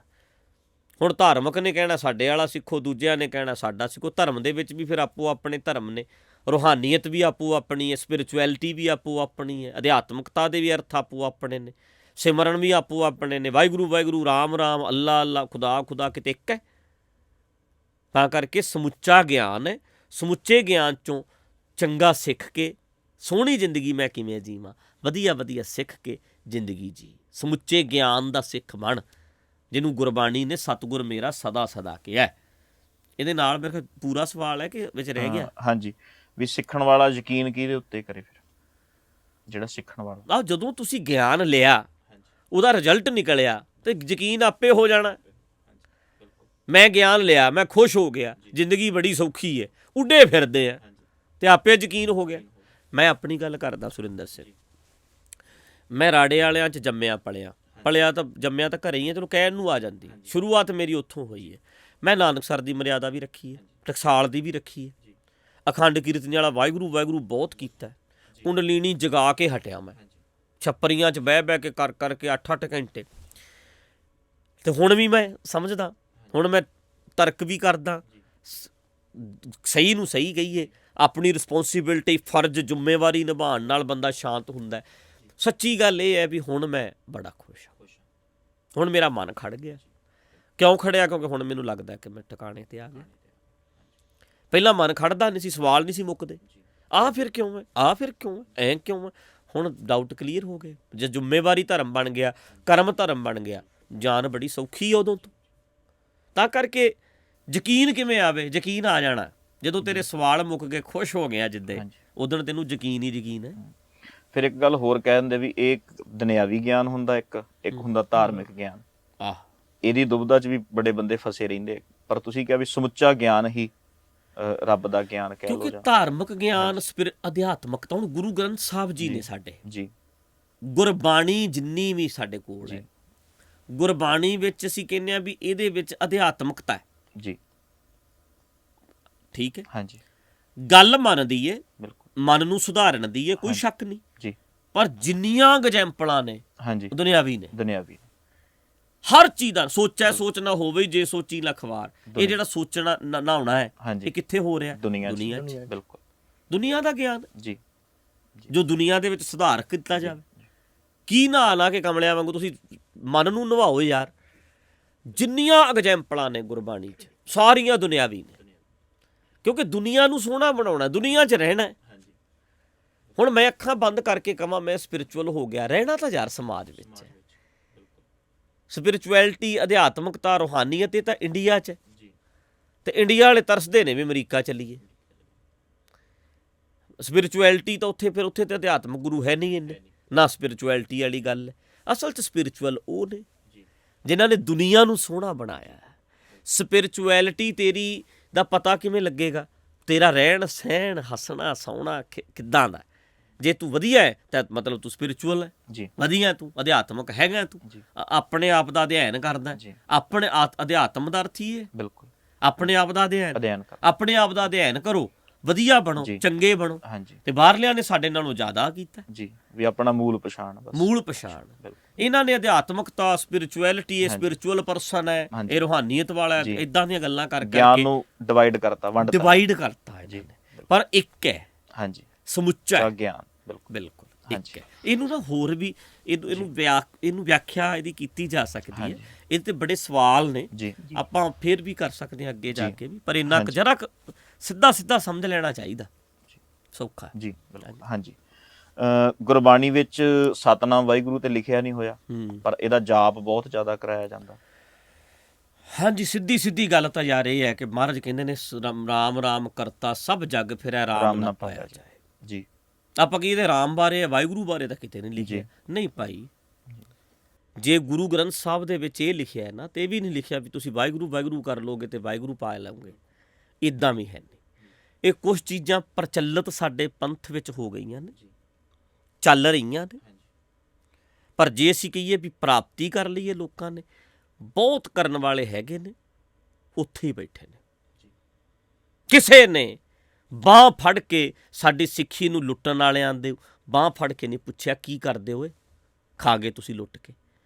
ਸਤਨਾਮ ਵਾਹਿਗੁਰੂ ਕਰੀ ਜਾਂਦੇ ਨੇ, ਕਮਰਿਆਂ 'ਚ ਬੜੇ ਹੋਏ ਨੇ, ਲੁਕੇ ਹੋਏ ਨੇ, ਬੈਠੇ ਹੋਏ ਨੇ, ਖੂਨ ਪੀ ਗਏ, ਗੋਲਕਾਂ ਖਾ ਗਏ, ਲੁੱਟ ਕੇ ਖਾ ਗਏ। ਸਾਡੇ ਲੀਡਰ ਕਿਸੇ ਬੰਦੇ ਦੇ ਸਭ ਦੇ ਮੂੰਹ 'ਚ ਘੁੰਗਣੀਆਂ ਪਈਆਂ ਨੇ। ਸਤਨਾਮ ਵਾਹਿਗੁਰੂ ਮਤਲਬ ਬੋਲਣਾ ਹੈ ਨਾ, ਤੇ ਆਹ ਬੋਲੀ ਚੱਲੋ, ਆਰੇ ਲੱਗੇ ਰਹੋ, ਚੁੱਪ ਰਹੋ, ਤਾਂ ਜੋ ਤੁਸੀਂ ਹੋਰ ਨਾ ਕੁਛ ਬੋਲ ਸਕੋ। ਜੀ। ਜਿਵੇਂ ਕਿਸੇ ਦਾ ਮੂੰਹ ਨਹੀਂ ਬੰਦ ਕਰਾਇਆ ਜਾਂਦਾ, ਜਿਵੇਂ ਕੋਈ ਚੀਜ਼ ਦੇ ਦਿੱਤੀ ਜਾਂਦੀ ਵੀ ਆਹ ਮੂੰਹ 'ਚ ਪਾ ਲੈ, ਇਹ ਹੁਣ ਬੋਲ ਨਾ ਸਕੇ। ਬੋਲ ਨਾ ਸਕੇ। ਇਹਨਾਂ ਨੇ ਇੱਕ ਤਰੀਕਾ ਸਿਸਟਮ ਬਣਾ ਲਿਆ, ਆਹ ਕਰੀ ਚੱਲ ਤਾਂ ਜੋ ਤੂੰ ਬੋਲ ਨਾ ਸਕੇ। ਜੀ। ਮਰ ਤੇ ਕਹਿੰਦੇ ਨੇ ਅੱਖਾਂ ਜੀ ਬਿਲਕੁਲ ਵਿਸਰੈ ਮਰ ਜਾ, ਸੱਚ ਬੋਲਦਾ ਤੇ ਜਿਉਣਾ, ਨਹੀਂ ਤਾਂ ਮੈਨੂੰ ਤਾਂ ਜਾਨ ਨਿਕਲ ਜਾਂਦੀ ਹੈ ਮੇਰੀ ਤਾਂ। ਸੱਚ ਸੁਣਾਈ ਸੀ ਸੱਚ ਕੀ ਬੇਲਾ, ਸੱਚ ਕੀ ਬੇਲਾ, ਬਿਲਕੁਲ। ਤਾਂ ਕਰਕੇ ਇਹ ਜਿਹੜਾ ਸਿਸਟਮ ਹੈ ਨਾ, ਇਹ ਬਣ ਗਿਆ, ਕਾਪੀ ਹੈ ਸਿੱਧੀ ਸਿੱਧੀ ਹਿੰਦੂਇਜ਼ਮ ਦੀ, ਬਾਕੀ ਧਰਮਾਂ ਦੀ ਕਾਪੀ ਵੀ ਸਾਡਿਆਂ ਨੇ ਕੀਤੀ ਹੈ। ਹਰ ਚੀਜ਼ ਦੀ ਕਾਪੀ ਕਰਦਿਆਂ ਨੇ ਜਦੋਂ ਇਹਨਾਂ ਨੂੰ ਲੱਗਿਆ ਕਿ ਯਾਰ ਸਿਮਰਨ ਕਾਹਦਾ ਕਰਿਆ ਕਰਾਂਗੇ, ਬਾਕੀ ਕਰਦੇ ਨੇ ਫਿਰ ਆਪਣਾ। ਇਹਨਾਂ ਨੇ ਇੱਦਾਂ ਦਾ ਸ਼ੁਰੂ ਹੋ ਗਿਆ। ਔਰ ਸੱਚ ਹੈ, ਗੁਰੂ ਗ੍ਰੰਥ ਸਾਹਿਬ ਦੇ ਵਿੱਚ ਕੋਈ ਇੱਦਾਂ ਦਾ ਨਹੀਂ ਕਿ ਤੁਸੀਂ ਆਹ ਜਾਪ ਕਰਨਾ, ਆਹ ਕਰਨਾ, ਆਹ ਕਰਨਾ, ਇਹਦੇ ਨਾਲ ਪ੍ਰਾਪਤ ਹੋ ਜਾਂਦਾ, ਬਿਲਕੁਲ ਨਹੀਂ। ਸਿੱਧੀ ਜੀ ਗੱਲ ਹੈ, ਮੈਡੀਟੇਸ਼ਨ ਕਰਨਾ ਇੱਕ ਚੈਪਟਰ ਵੱਖਰਾ ਹੈ, ਇਹਦੇ 'ਤੇ ਕਿਸੇ ਦਿਨ ਅਸੀਂ ਗੱਲ ਕਰ ਲਾਂਗੇ, ਲੰਮੀ ਗੱਲ ਕਰ ਲਾਂਗੇ ਮੈਡੀਟੇਸ਼ਨ ਦੇ ਵਿਸ਼ੇ 'ਤੇ। ਉਹਦਾ ਫਾਇਦਾ ਕੀ ਹੈ, ਉਹਦਾ ਕੀ ਨੁਕਸਾਨ ਹੈ, ਇਹ ਅਲੱਗ ਵਿਸ਼ਾ ਹੈ। ਹਾਂਜੀ। ਪੀੜੀ ਪਾੜਾ ਜਿਹੜਾ ਉਹ ਕਿਵੇਂ ਖਤਮ ਕੀਤਾ ਜਾ ਸਕੇ? ਜਿਵੇਂ ਅੱਗੇ ਵੀ ਗੱਲ ਵਿਸਥਾਰ ਹੈ ਕਿ ਇੰਨਾ ਕੀ ਹੈ, ਬਾਪ ਬੇਟੇ ਦੀ ਜਿਵੇਂ ਆਪਸ ਵਿੱਚ ਨਹੀਂ ਬਣਦੀ, ਜਾਂ ਬੇਟਾ ਬਾਪ ਦੀ ਨਹੀਂ ਮੰਨਦਾ, ਉਹ ਮਤਲਬ ਇੱਕ ਗੈਪ ਪੈ ਜਾਂਦਾ ਹੈ। ਹਾਂ, ਪਹਿਲੀ ਗੱਲ ਤਾਂ ਇਹ ਹੈ ਕਿ ਚਾਹੇ ਬਾਪ ਬੇਟਾ ਵੀ ਹੈ ਤਾਂ ਉਹ ਅੱਡ ਅੱਡ ਹੀ ਨੇ। ਹਾਂਜੀ। ਮਨੁੱਖ ਅਲੱਗ ਅਲੱਗ ਹੈ ਜੀ। ਪਿਓ ਨਾਲੋਂ ਪੁੱਤ ਵੱਖਰਾ ਹੈ, ਪੁੱਤ ਨਾਲੋਂ ਉਹਦਾ ਅੱਗੇ ਜਾ ਕੇ ਫਿਰ ਜਿਹੜਾ ਬੇਟਾ ਹੋਣਾ ਉਹਨੇ ਵੱਖਰਾ ਹੋਣਾ। ਇਹ ਤਾਂ ਕੁਦਰਤੀ ਗੱਲ ਹੈ, ਨੈਚੁਰਲ ਹੈ, ਕੋਈ ਕਿਸੇ ਵਰਗਾ ਹੈ ਨਹੀਂ। ਹਾਂਜੀ। ਹੁਣ ਜਾਂ ਤਾਂ ਥੋੜ੍ਹਾ ਜਿਹਾ ਵਿਸਥਾਰ ਕਰ ਦਿੰਦੇ, ਥੋੜ੍ਹਾ ਜਿਹਾ ਈਜ਼ੀ ਹੋ ਜਾਣਾ ਸੀ ਗੱਲ ਦਾ, ਇਹਨਾਂ ਨੇ ਕਰ ਦਿੰਦੇ। ਪਰ ਇਹਦਾ ਸਵਾਲ ਇੱਦਾਂ ਦਾ ਹੁੰਦਾ ਹੈ ਜ਼ਿਆਦਾਤਰ ਬੰਦਿਆਂ ਦਾ ਕਿ ਬੇਬੇ ਬਾਪੂ ਨਹੀਂ ਮੰਨਦੇ, ਉਹ ਹੋਰ ਟਾਈਪ ਦੇ ਨੇ, ਮੈਂ ਵਿਚਾਲੇ ਆ, ਮੈਂ ਨਵਾਂ ਸੋਚਦਾ, ਮੇਰੇ ਬੱਚੇ ਜਿਹੜੇ ਨੇ ਉਹ ਉਦੋਂ ਵੀ ਤਿੱਖੇ ਨੇ। ਆਪਾਂ ਆਪਣੀ ਗੱਲ ਕਰਦਾ, ਮੇਰੀ ਉਮਰ 39 ਸਾਲ, ਮੇਰੇ ਮਾਂ ਪਿਓ ਦੀ ਉਮਰ 65 ਸਾਲ, ਠੀਕ ਹੈ। ਮੇਰੇ ਬੱਚਿਆਂ ਦੀ ਉਮਰ ਜੇ ਹੋਵੇਗੀ ਤਾਂ 15 ਸਾਲ ਹੋਏਗੀ। ਇਹ 3 ਪੀੜ੍ਹੀਆਂ ਹੋ ਗਈਆਂ ਵੇਖੋ, 15, 40 ਤੇ 65। ਹੁਣ ਪ੍ਰੈਸ਼ਰ ਮੇਰੇ ਤੇ ਪੈਣਾ, ਉਹ 65 ਉਹਨੇ 60 ਮਾਡਲ, ਮੈਂ 80, 82, 83, ਮੇਰੇ ਬੱਚੇ ਨੇ 2010 ਦੇ। ਜੀ। ਕਿੰਨਾ ਫਰਕ ਪੈ ਗਿਆ। ਬਿਲਕੁਲ। ਹੁਣ ਜੇ ਆਹ ਨੇ ਜਿਹੜੇ ਮੇਰੇ 65 ਮਾਡਲ ਵਾਲੇ, 60 ਵਾਲੇ, ਇਹਨਾਂ ਦੀ ਗੱਲ 10 ਵਾਲੇ ਕਿੱਥੇ ਸਮਝਣ? ਮੈਂ ਵਿਚਾਲੇ ਆ, ਮੈਂ ਨਾ ਮਾਂ ਪਿਓ ਨੂੰ ਛੱਡ ਸਕਦਾ, ਨਾ ਮੈਂ ਬੱਚਿਆਂ ਨੂੰ ਛੱਡ ਸਕਦਾ, ਮੈਂ ਤਾਂ ਫਸ ਗਿਆ ਕਸੂਤਾ। ਉੱਥੇ ਫਿਰ ਨਾ ਮੈਨੂੰ ਦਾਣਿਆਂ ਦਾ ਰੋਲ ਨਿਭਾਉਣਾ ਪੈਣਾ। ਜਦੋਂ ਇਹ ਰਗੜੇ ਜਾਂਦੇ ਨੇ ਨਾ ਜੀ ਆਪਸ 'ਚ, ਚੱਕੀ 'ਚ, ਪੁੜਾਂ 'ਚ, ਤੇ ਜਦੋਂ ਦਾਣੇ ਵਿਚਾਲੇ ਆ ਜਾਣ ਫਿਰ ਪੁੜ ਆਪਸ 'ਚ ਨਹੀਂ ਘਸਰਦੇ। ਦਾਣਿਆਂ ਦੀ ਕਚੁੰਬਰ ਨਿਕਲ ਜਾਂਦਾ, ਦਾਣਿਆਂ ਦਾ ਆਟਾ ਬਣ ਜਾਂਦਾ, ਪੁੜ ਨਹੀਂ ਘਸਰਦੇ। ਜੇ ਪੁੜ ਘਸਰਨਗੇ ਕਿਰਕ ਬਣ ਜਾਏਗੀ। ਜੀ ਬਿਲਕੁਲ, ਹਨਾ ਜੀ। ਹੁਣ ਅਸੀਂ ਦੋਨਾਂ ਪੁੜਾਂ ਦੇ ਵਿਚਾਲੇ ਅਸੀਂ ਦਾਣੇ ਬਣਨਾ। ਹਾਂਜੀ। ਪ੍ਰੈਸ਼ਰ ਆਪਣੇ ਤੇ ਚੱਲਣਾ ਸਾਰਾ, ਦੋਨੇ ਪੁੜਾਂ ਦਾ। ਨਵੀਂ ਪੀੜ੍ਹੀ ਵਾਲਾ ਪੁੜ ਵੀ ਹੈ ਤੇ ਪੁਰਾਣੀ ਵਾਲਾ। ਜਦੋਂ ਅਸੀਂ ਸੈਂਟਰ 'ਚ ਹੋਏ ਹਾਂਜੀ ਅਸੀਂ ਮਾਂ ਪਿਓ ਨੂੰ ਵੀ ਖੁਸ਼ ਰੱਖ ਲੈਣਾ ਹੈ ਜੀ ਤੇ ਆਪਣੇ ਦਿਮਾਗ ਨਾਲ ਉਹਨਾਂ ਨੂੰ ਵੀ ਚਲੋ ਤੂੰ ਚੱਲਣਾ, ਤੇਰੇ ਨਾਲ ਵੀ ਸਹਿਮਤ ਆ, ਚੱਲ ਬਾਬਾ ਜੀ ਦਾ ਦੀਵਾਨ ਸੁਣਾ ਲਿਆਵਾਂ, ਚੱਲ ਤੈਨੂੰ ਆਹ ਕਰਾਂ, ਚੱਲ ਤੈਨੂੰ ਮੱਥਾ ਟਿਕਾ ਲਿਆਵਾਂ, ਚੱਲ ਕਬਰ ਤੇ ਚੱਲੀ, ਚੱਲ ਉਹਨਾਂ ਨੂੰ ਵੀ ਨਾਰਾਜ਼ ਨਾ ਕਰੀਏ। ਨਾਰਾਜ਼ ਨਾ ਕਰੀਏ ਜੀ। ਠੀਕ ਹੈ ਜੀ ਤੇ ਅਗਲੀ ਪੀੜ੍ਹੀ ਨੂੰ ਅਸੀਂ ਸੁਚੇਤ ਵੀ ਕਰਨਾ ਤੇ ਨਵਾਂ ਗਿਆਨ ਵੀ ਦੇਣਾ। ਇਹ ਹੁਣ ਭਰਾਵੋ ਭੈਣੋ ਤੁਹਾਡੇ ਤੇ ਪ੍ਰੈਸ਼ਰ ਬਹੁਤ ਹੋਣਾ, ਤੁਸੀਂ ਕਿੱਦਾਂ ਇਹਨੂੰ ਹੈਂਡਲ ਕਰੋ। ਬਿਲਕੁਲ ਜੀ। ਹੈਂਡਲ ਤੁਸੀਂ ਕਰਨਾ ਪੈਣਾ, ਤੁਹਾਨੂੰ ਸਮਝਣਾ ਪੈਣਾ ਇੱਥੇ ਵੀ ਇਹਨਾਂ ਨੂੰ ਮੈਂ ਕਿੱਦਾਂ ਡੀਲ ਕਰਾਂ, ਬੱਚਿਆਂ ਨਾਲ ਮੈਂ ਕਿੱਦਾਂ ਡੀਲ ਕਰਾਂ, ਨਹੀਂ ਤਾਂ ਭਿੜ ਜਾਣਾ। ਹੁਣ ਤੂੰ ਪਰੇਸ਼ਾਨ ਹੋ ਜਾਣਾ ਵੀ ਜੇ ਮਾਂ ਪਿਓ ਨੂੰ ਮੈਂ ਰੱਖਦਾ ਤੇ ਬੱਚੇ ਮੇਰੇ ਤੋਂ ਬਾਗੀ ਹੁੰਦੇ ਨੇ, ਜੇ ਬੱਚਿਆਂ ਨੂੰ ਰੱਖਦਾ ਤੇ ਮਾਂ ਪਿਓ ਕਹਿੰਦੇ ਨੇ ਪੁੱਤ ਨਲਾਇਕ ਹੈ।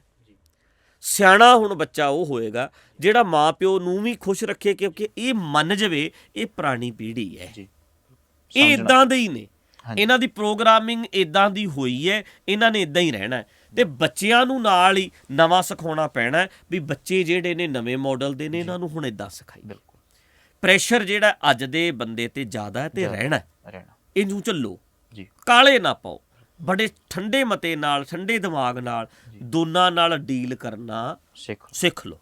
ਇਹ ਬੜਾ ਜ਼ਰੂਰੀ ਜੀ। ਇਹਨੂੰ ਹੋਰ ਵੀ ਵਿਸਥਾਰ ਕਰਦੇ ਆ, ਪਰ ਚਲੋ ਇੰਨਾ ਵੀ ਬਹੁਤ ਹੈ। ਜਿਹੜਾ ਬੰਦਾ ਸਮਝਦਾਰ ਹੈ ਨਾ, ਉਹ ਫਿਰ ਇਹ ਨਹੀਂ ਹੈਗਾ ਵੀ ਮਾਂ ਪਿਓ ਨੂੰ ਘਰ ਕੱਢ ਦੇਵੇ ਜਾਂ ਫਿਰ ਬੱਚਿਆਂ ਨੂੰ ਕਵੇ ਬੱਚਿਓ ਤੁਸੀਂ ਬੇਬੇ ਬਾਪੂ ਵਰਗੇ ਹੋ। ਇੱਦਾਂ ਨਹੀਂ ਹੋਣਾ, ਇੱਦਾਂ ਨਹੀਂ ਹੋਣਾ। ਇਹਨੂੰ ਪ੍ਰੈਸ਼ਰ ਝੱਲਣਾ ਪੈਣਾ। ਹਾਂ ਅੱਗੇ ਸੌਖਾ ਹੈ, ਜਦੋਂ ਇਹਨੇ ਦਾਦਾ ਬਣਨਾ ਇਹਨੇ ਖੁੱਲ੍ਹ ਦੇ ਦੇਣੇ, ਇਹਨੇ ਸਮਝ ਜਾਣਾ, ਕਿਉਂਕਿ ਤੇਜ਼ ਹੈ, ਇਹ ਪੜ੍ਹਿਆ ਲਿਖਿਆ, ਕਿਉਂਕਿ ਪੀੜ੍ਹੀ ਪੜ੍ਹਾਈ ਤਾਂ ਆਈ ਹੀ ਹੋਣਾ ਨਾ, ਐਜੂਕੇਸ਼ਨ ਹੋਣ ਆਈ ਹੈ। ਸਾਨੂੰ ਫਿਰ ਇਸ ਕਰਕੇ ਜ਼ਿਆਦਾ ਇਹਨੂੰ ਚੱਲਣਾ ਪੈਣਾ ਜੀ ਅੱਗੇ। ਸਵੇਰ ਦਾ ਸਮਾਂ ਕਸਰਤ ਲਈ ਹੁੰਦਾ ਜਾਂ ਪੂਜਾ ਪਾਠ ਲਈ? ਸਮਾਂ ਕਿਸੇ ਕੰਮ ਲਈ ਵੀ ਨਹੀਂ ਹੁੰਦਾ ਜੀ। ਮੈਨੂੰ ਜਿਵੇਂ ਕਿਸੇ ਨੇ ਪੁੱਛਿਆ ਵੀ ਜ਼ਿੰਦਗੀ ਦਾ ਕੀ ਅਰਥ ਹੈ, ਹਾਂਜੀ, ਮੈਂ ਆਖਿਆ ਬੇਅਰਥ ਹੈ ਜੀ। ਅਰਥ ਤੁਸੀਂ ਦੇਣਾ, ਬਿਲਕੁਲ ਤੁਸੀਂ ਅਰਥ ਦੇਣਾ, ਇਹਨੂੰ ਕੀ ਅਰਥ ਦਓਗੇ। ਇਸੇ ਤਰ੍ਹਾਂ ਕਸਰਤ ਦਾ ਸਮਾਂ ਹੁੰਦਾ ਸਵੇਰ ਦਾ ਕਿ ਪੂਜਾ ਪਾਠ ਦਾ, ਇਹ ਤੁਸੀਂ ਸੋਚਣਾ ਕੀ ਕਰਨਾ। ਕਈਆਂ ਦੀ ਕਸਰਤ ਹੀ ਪੂਜਾ ਪਾਠ ਹੈ, ਫਰਜ਼ ਨਿਭਾ ਰਿਹਾ ਦਿਨ ਦੇ ਵਿੱਚ, ਕਈ ਫਰਜ਼ ਨਿਭਾਉਣੇ ਨੇ। ਹੁਣ ਸਿਹਤ ਵਾਲਾ ਫਰਜ਼ ਹੈ, ਉਹਨਾਂ ਦਾ ਪੂਜਾ ਪਾਠ ਸਾਰਾ ਦਿਨ ਚੱਲਦਾ, ਪੂਜਾ ਕੁਦਰਤ ਦੀ ਸਮਝਣਾ, ਉਹਨੂੰ ਸਮਝ ਚੱਲਦੀ ਹੈ ਉਹਦੀ ਉਹੀ ਪੂਜਾ ਪਾਠ ਬਣ ਜਾਂਦਾ। ਕਈਆਂ ਦਾ ਇੱਦਾਂ ਦਾ ਵੀ ਹੈਗਾ ਕਿ ਮੈਂ ਸਵੇਰੇ ਮਾਈਂਡ ਨੂੰ ਫਰੈਸ਼ ਕਰਨਾ, ਮੈਂ ਨਵਾਂ ਸਮਝਾਂ, ਕੋਈ ਮੈਂ ਸਹਿਜ ਪਾਠ ਕਰ ਲਵਾਂ, ਉਹਦਾ ਇੱਕ ਉਹ ਤੁਸੀਂ ਅਰਥ ਦੇਣਾ। ਤੁਸੀਂ ਕੀ ਦੇਣਾ? ਤੁਸੀਂ ਭੱਜਣਾ ਹੈ, ਤੁਸੀਂ ਤੁਰਨਾ ਹੈ, ਤੁਸੀਂ ਉਹਨੂੰ ਪਾਠ ਕਰਨਾ ਹੈ ਕਿ ਤੁਸੀਂ ਸੁੱਤੇ ਹੀ ਰਹਿਣਾ ਹੈ? ਬਿਲਕੁਲ, ਕਿਉਂਕਿ ਪ੍ਰੋਟੋਕੋਲ ਨਹੀਂ ਬਣਾਏ ਜਾ ਸਕਦੇ ਜੀ। ਜੇ ਤੁਸੀਂ ਕਹੋਗੇ ਮੈਂ ਦੱਸਾਂ ਵੀ ਆ ਇਹਦੇ ਲਈ ਤੂੰ ਹੈ, ਇਹ ਤਾਂ ਫਿਰ ਮੈਨੂੰ ਵਧੀਆ ਲੱਗ ਸਕਦਾ, ਹੋ ਸਕਦਾ ਦੂਜੇ ਨੂੰ ਨਾ ਵਧੀਆ ਲੱਗਦਾ, ਉਹ ਜਿਹੜਾ ਦੂਜੇ ਨੂੰ ਵਧੀਆ ਲੱਗਦਾ ਹੋ ਸਕਦਾ ਮੈਨੂੰ ਵਧੀਆ ਨਾ ਲੱਗਦਾ ਹੋਵੇ। ਇਸ ਕਰਕੇ ਆਪਣੀ ਲਾਈਫ ਦੇ ਸਿਧਾਂਤ ਜਿਹੜੇ ਨੇ ਤੁਸੀਂ ਬਣਾਉਣੇ ਨੇ ਆਪ ਜੀ। ਤੁਸੀਂ ਕੀ ਬਣਾਉਣੇ ਨੇ? ਹੁਣ ਕਈ ਭੱਜ ਕੇ ਵੀ ਬੜੇ ਕਮਾਲ ਦੇ ਨੇ, ਕਈ ਪੂਜਾ ਪਾਠ ਕਰਕੇ ਵੀ ਕਮਾਲ ਦੇ। ਇੱਦਾਂ ਕਿਸੇ ਇੱਕ ਤੇ ਲਾਗੂ ਨਹੀਂ ਹੁੰਦਾ ਕੁਛ, ਆਪੋ ਆਪਣਾ ਵੇਖਣਾ ਪੈਣਾ ਜੋ ਤੈਨੂੰ ਠੀਕ ਲੱਗਦਾ। ਜੇ ਤੈਨੂੰ ਪਾਠ ਕਰਕੇ ਚੰਗਾ ਲੱਗਦਾ ਪਾਠ ਕਰ ਲੈ, ਜੇ ਤੈਨੂੰ ਗੁਰਬਾਣੀ ਪੜ੍ਹ ਕੇ ਚੰਗਾ ਲੱਗਦਾ, ਜੇ ਤੈਨੂੰ ਭੱਜ ਕੇ ਐਕਸਰਸਾਈਜ਼ ਕਰਕੇ ਕਸਰਤ ਕਰਕੇ ਚੰਗਾ ਲੱਗਦਾ, ਬਸ ਖੁਸ਼ ਰਹੀ ਸਾਰਾ ਦਿਨ, ਚਾਹੇ ਦੋਨਾਂ ਚੋਂ ਜਿਹੜਾ ਮਰਜ਼ੀ ਕਰ ਲੈ। ਬਿਲਕੁਲ। 20 ਰੁਪਏ ਦਾ ਗੁਰੂ ਨਾਨਕ ਪਾਤਸ਼ਾਹ ਨੇ ਲੰਗਰ ਲਾਇਆ, ਆਪਾਂ ਇਦਾਂ ਹੀ ਸਾਖੀ ਸੁਣਦੇ ਰਹੇ ਹਾਂ ਹੁਣ ਤੱਕ। ਕੀ ਇਹ ਪਿਤਾ ਕਾਲੂ ਜੀ ਲਈ ਚਿੰਤਾ ਦਾ ਵਿਸ਼ਾ ਨਹੀਂ ਸੀ, ਕਿਉਂਕਿ ਉਹਨਾਂ ਨੇ ਭੇਜਿਆ ਦੇ ਵਪਾਰ ਕਰਨ ਲਈ? ਆਪਾਂ ਵੈਸੇ ਇਹ ਪਿਛਲੇ ਵਾਰ ਗੱਲ ਕੀਤੀ ਸੀ ਕਿ ਗੁਰੂ ਨਾਨਕ ਪਾਤਸ਼ਾਹ ਨੂੰ ਸਾਖੀਕਾਰਾਂ ਨੇ ਵਡਿਆਉਂਦਿਆਂ ਜੀ, ਅੱਜ ਦੇ ਹਿਸਾਬ ਨਾਲ ਜਦੋਂ ਅਸੀਂ ਵੇਖਾਂਗੇ ਤਾਂ ਉਹਨਾਂ ਨੇ ਆਪਣੇ ਮਨੋਂ ਤਾਂ ਵਡਿਆਇਆ ਪਾਤਸ਼ਾਹ ਦੀ ਵਡਿਆਈ ਕੀਤੀ ਹੈ, ਪਰ ਉਹ ਇਹ ਨਾਲ ਭੁੱਲ ਗਏ ਵੀ ਇੱਕ ਪਾਸੇ ਵਡਿਆਈ ਹੋ ਗਈ, ਦੂਜੇ ਪਾਸੇ ਯਾਰ ਇੱਕ ਕੰਮ ਕਰਨ ਗਏ, ਆਪਣੀ ਧਨ ਪੂੰਜੀ ਲੁਟਾਏ, ਸਾਧੂਆਂ ਨੂੰ ਭੁੱਖਿਆਂ ਨੂੰ ਰੋਟੀ ਖਵਾਏ ਸਾਰੀ ਜ਼ਿੰਦਗੀ। ਉਹ ਤਾਂ ਕਹਿੰਦੇ ਨੇ ਵਿਹਲੜ ਕਿਉਂ ਤੁਰੇ ਫਿਰਦੇ ਹੋ, ਕੰਮ ਕਰੋ, ਸਾਰੀ ਜ਼ਿੰਦਗੀ ਕਹਿੰਦੇ ਨੇ, ਕਿਉਂ ਵਿਹਲਾ ਮੰਗਦਾ ਫਿਰਦਾ, ਤੇ ਆਪ ਥੋੜਾ ਏਦਾਂ ਕਰਨਗੇ। ਸੋ ਸਾਖੀਕਾਰਾਂ ਨੇ ਵਡਿਆਈਆਂ ਕਰਦਿਆਂ ਨੇ ਗੁਰੂ ਸਾਹਿਬ ਦੀ ਕਈ ਜਗ੍ਹਾ ਇਹ ਨਹੀਂ ਸਮਝਿਆ ਵੀ ਇਹਦੇ ਨਾਲ ਗੁਰੂ ਸਾਹਿਬ ਚੰਗੇ ਹਾਲੀ ਨਹੀਂ ਬਣਨਗੇ ਜੀ, ਨਿਕੰਮੇ। ਹਾਂ, ਜੇ ਪਾਤਸ਼ਾਹ ਜਾ ਕੇ ਖੇਤ 'ਚ ਪਾਲੀ ਚੰਗੇ ਨਹੀਂ ਬਣਨਗੇ ਜੀ, ਉਹ ਤੇ ਸੌਂ ਗਏ ਸੀ, ਸੱਪ ਨੇ ਛਾਂ ਕੀਤੀ ਧਿਆਨ 'ਚ ਰੱਖ ਲਿਆ, ਪਰ ਮੱਝਾਂ ਨੂੰ ਖੁੱਲੀਆਂ ਛੱਡ ਕੇ ਸੌਂ ਜਾਣਾ, ਇਹ ਚੰਗੇ ਪਾਲੀ ਦਾ ਕੰਮ ਨਹੀਂ ਹੁੰਦਾ।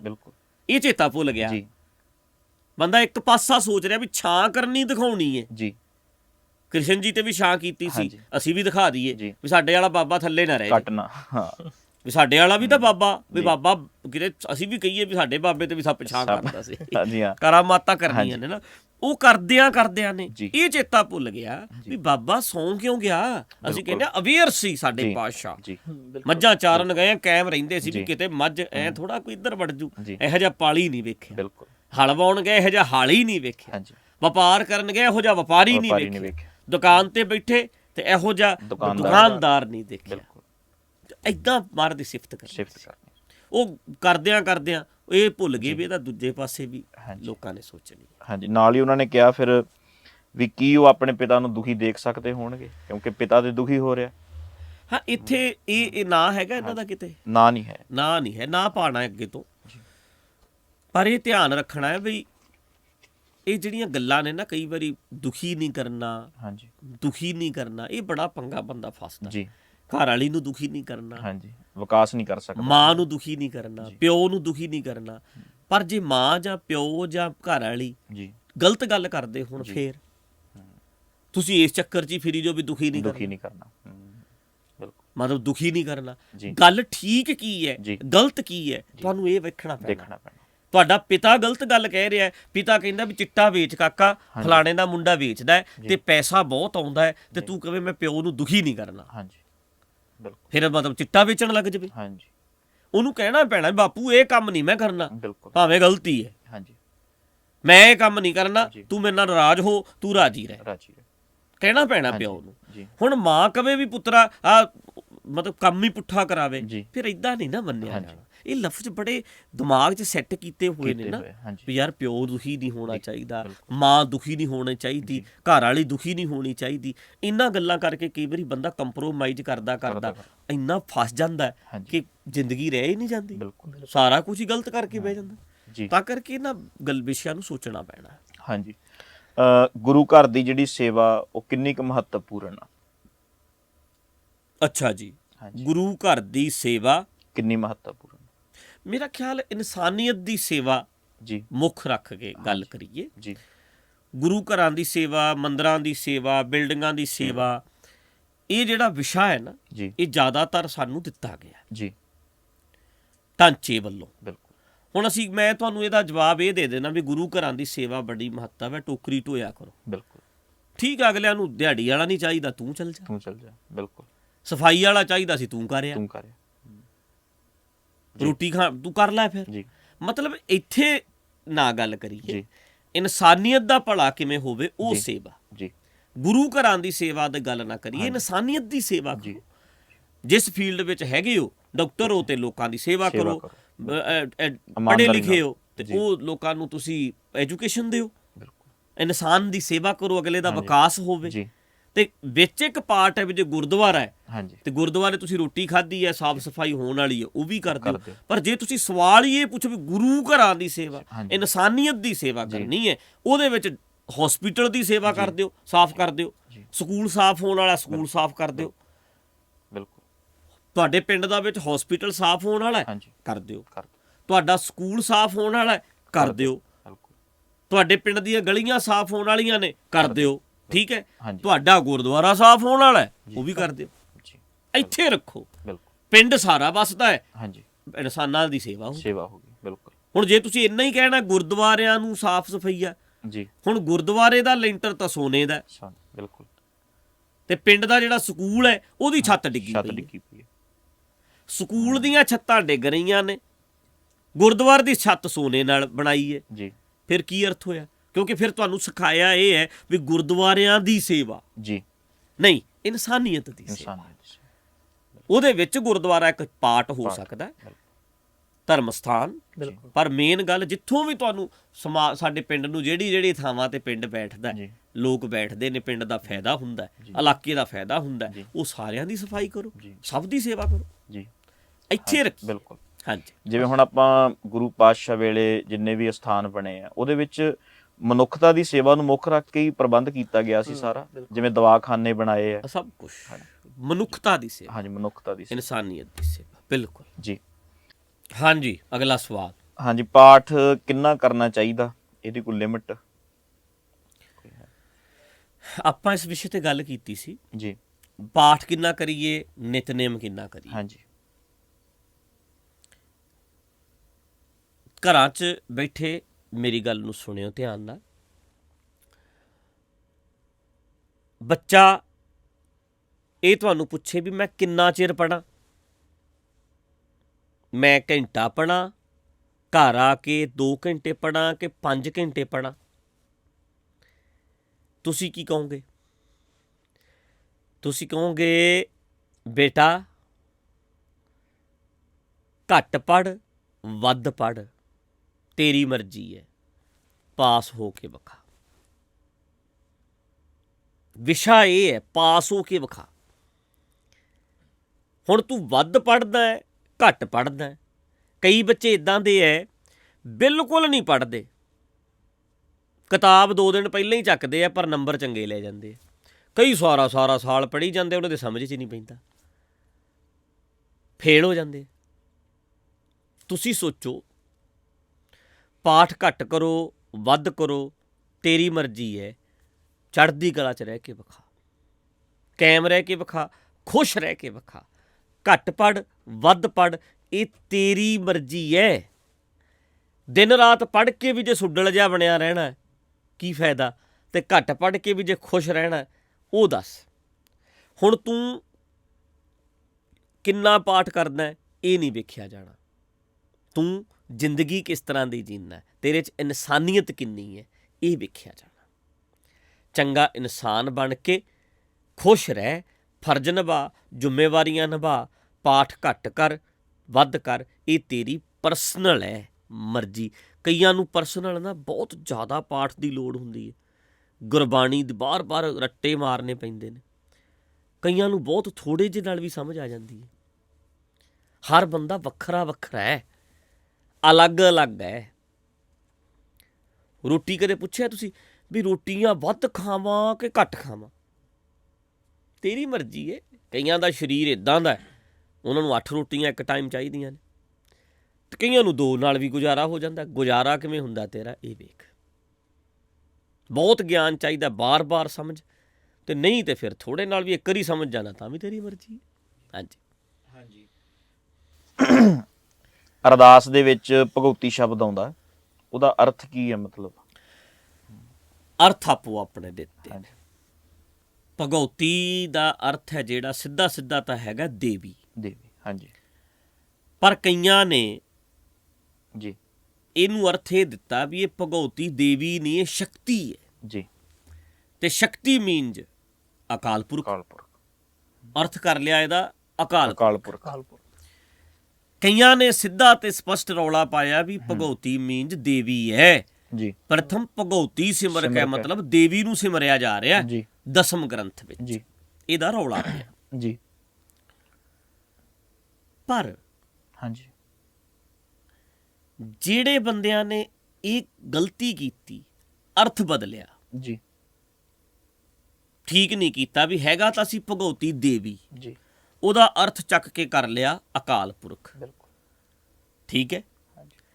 ਤੇ ਸਾਡੇ ਵਾਲਿਆਂ ਨੇ ਜਿਹੜੇ ਦੂਜਾ ਗਰੁੱਪ ਹੈ, ਜਿਹੜੇ ਭਗਉਤੀ ਦਾ ਰੌਲਾ ਪਾਉਂਦੇ ਹੈ, ਜੀ, ਇਹਨਾਂ ਨੇ ਵੀ ਗੁਰਬਾਣੀ ਦੇ ਬਹੁਤ ਸਾਰੇ ਅਰਥ ਆਪਣੇ ਹਿਸਾਬ ਨਾਲ ਹੀ ਕਰ ਲਏ। ਬਿਲਕੁਲ, ਮੀਨਿੰਗ ਆਪਣੇ ਹਿਸਾਬ ਨਾਲ ਕੱਢ ਲੈਂਦੇ ਆ। ਹਾਂਜੀ।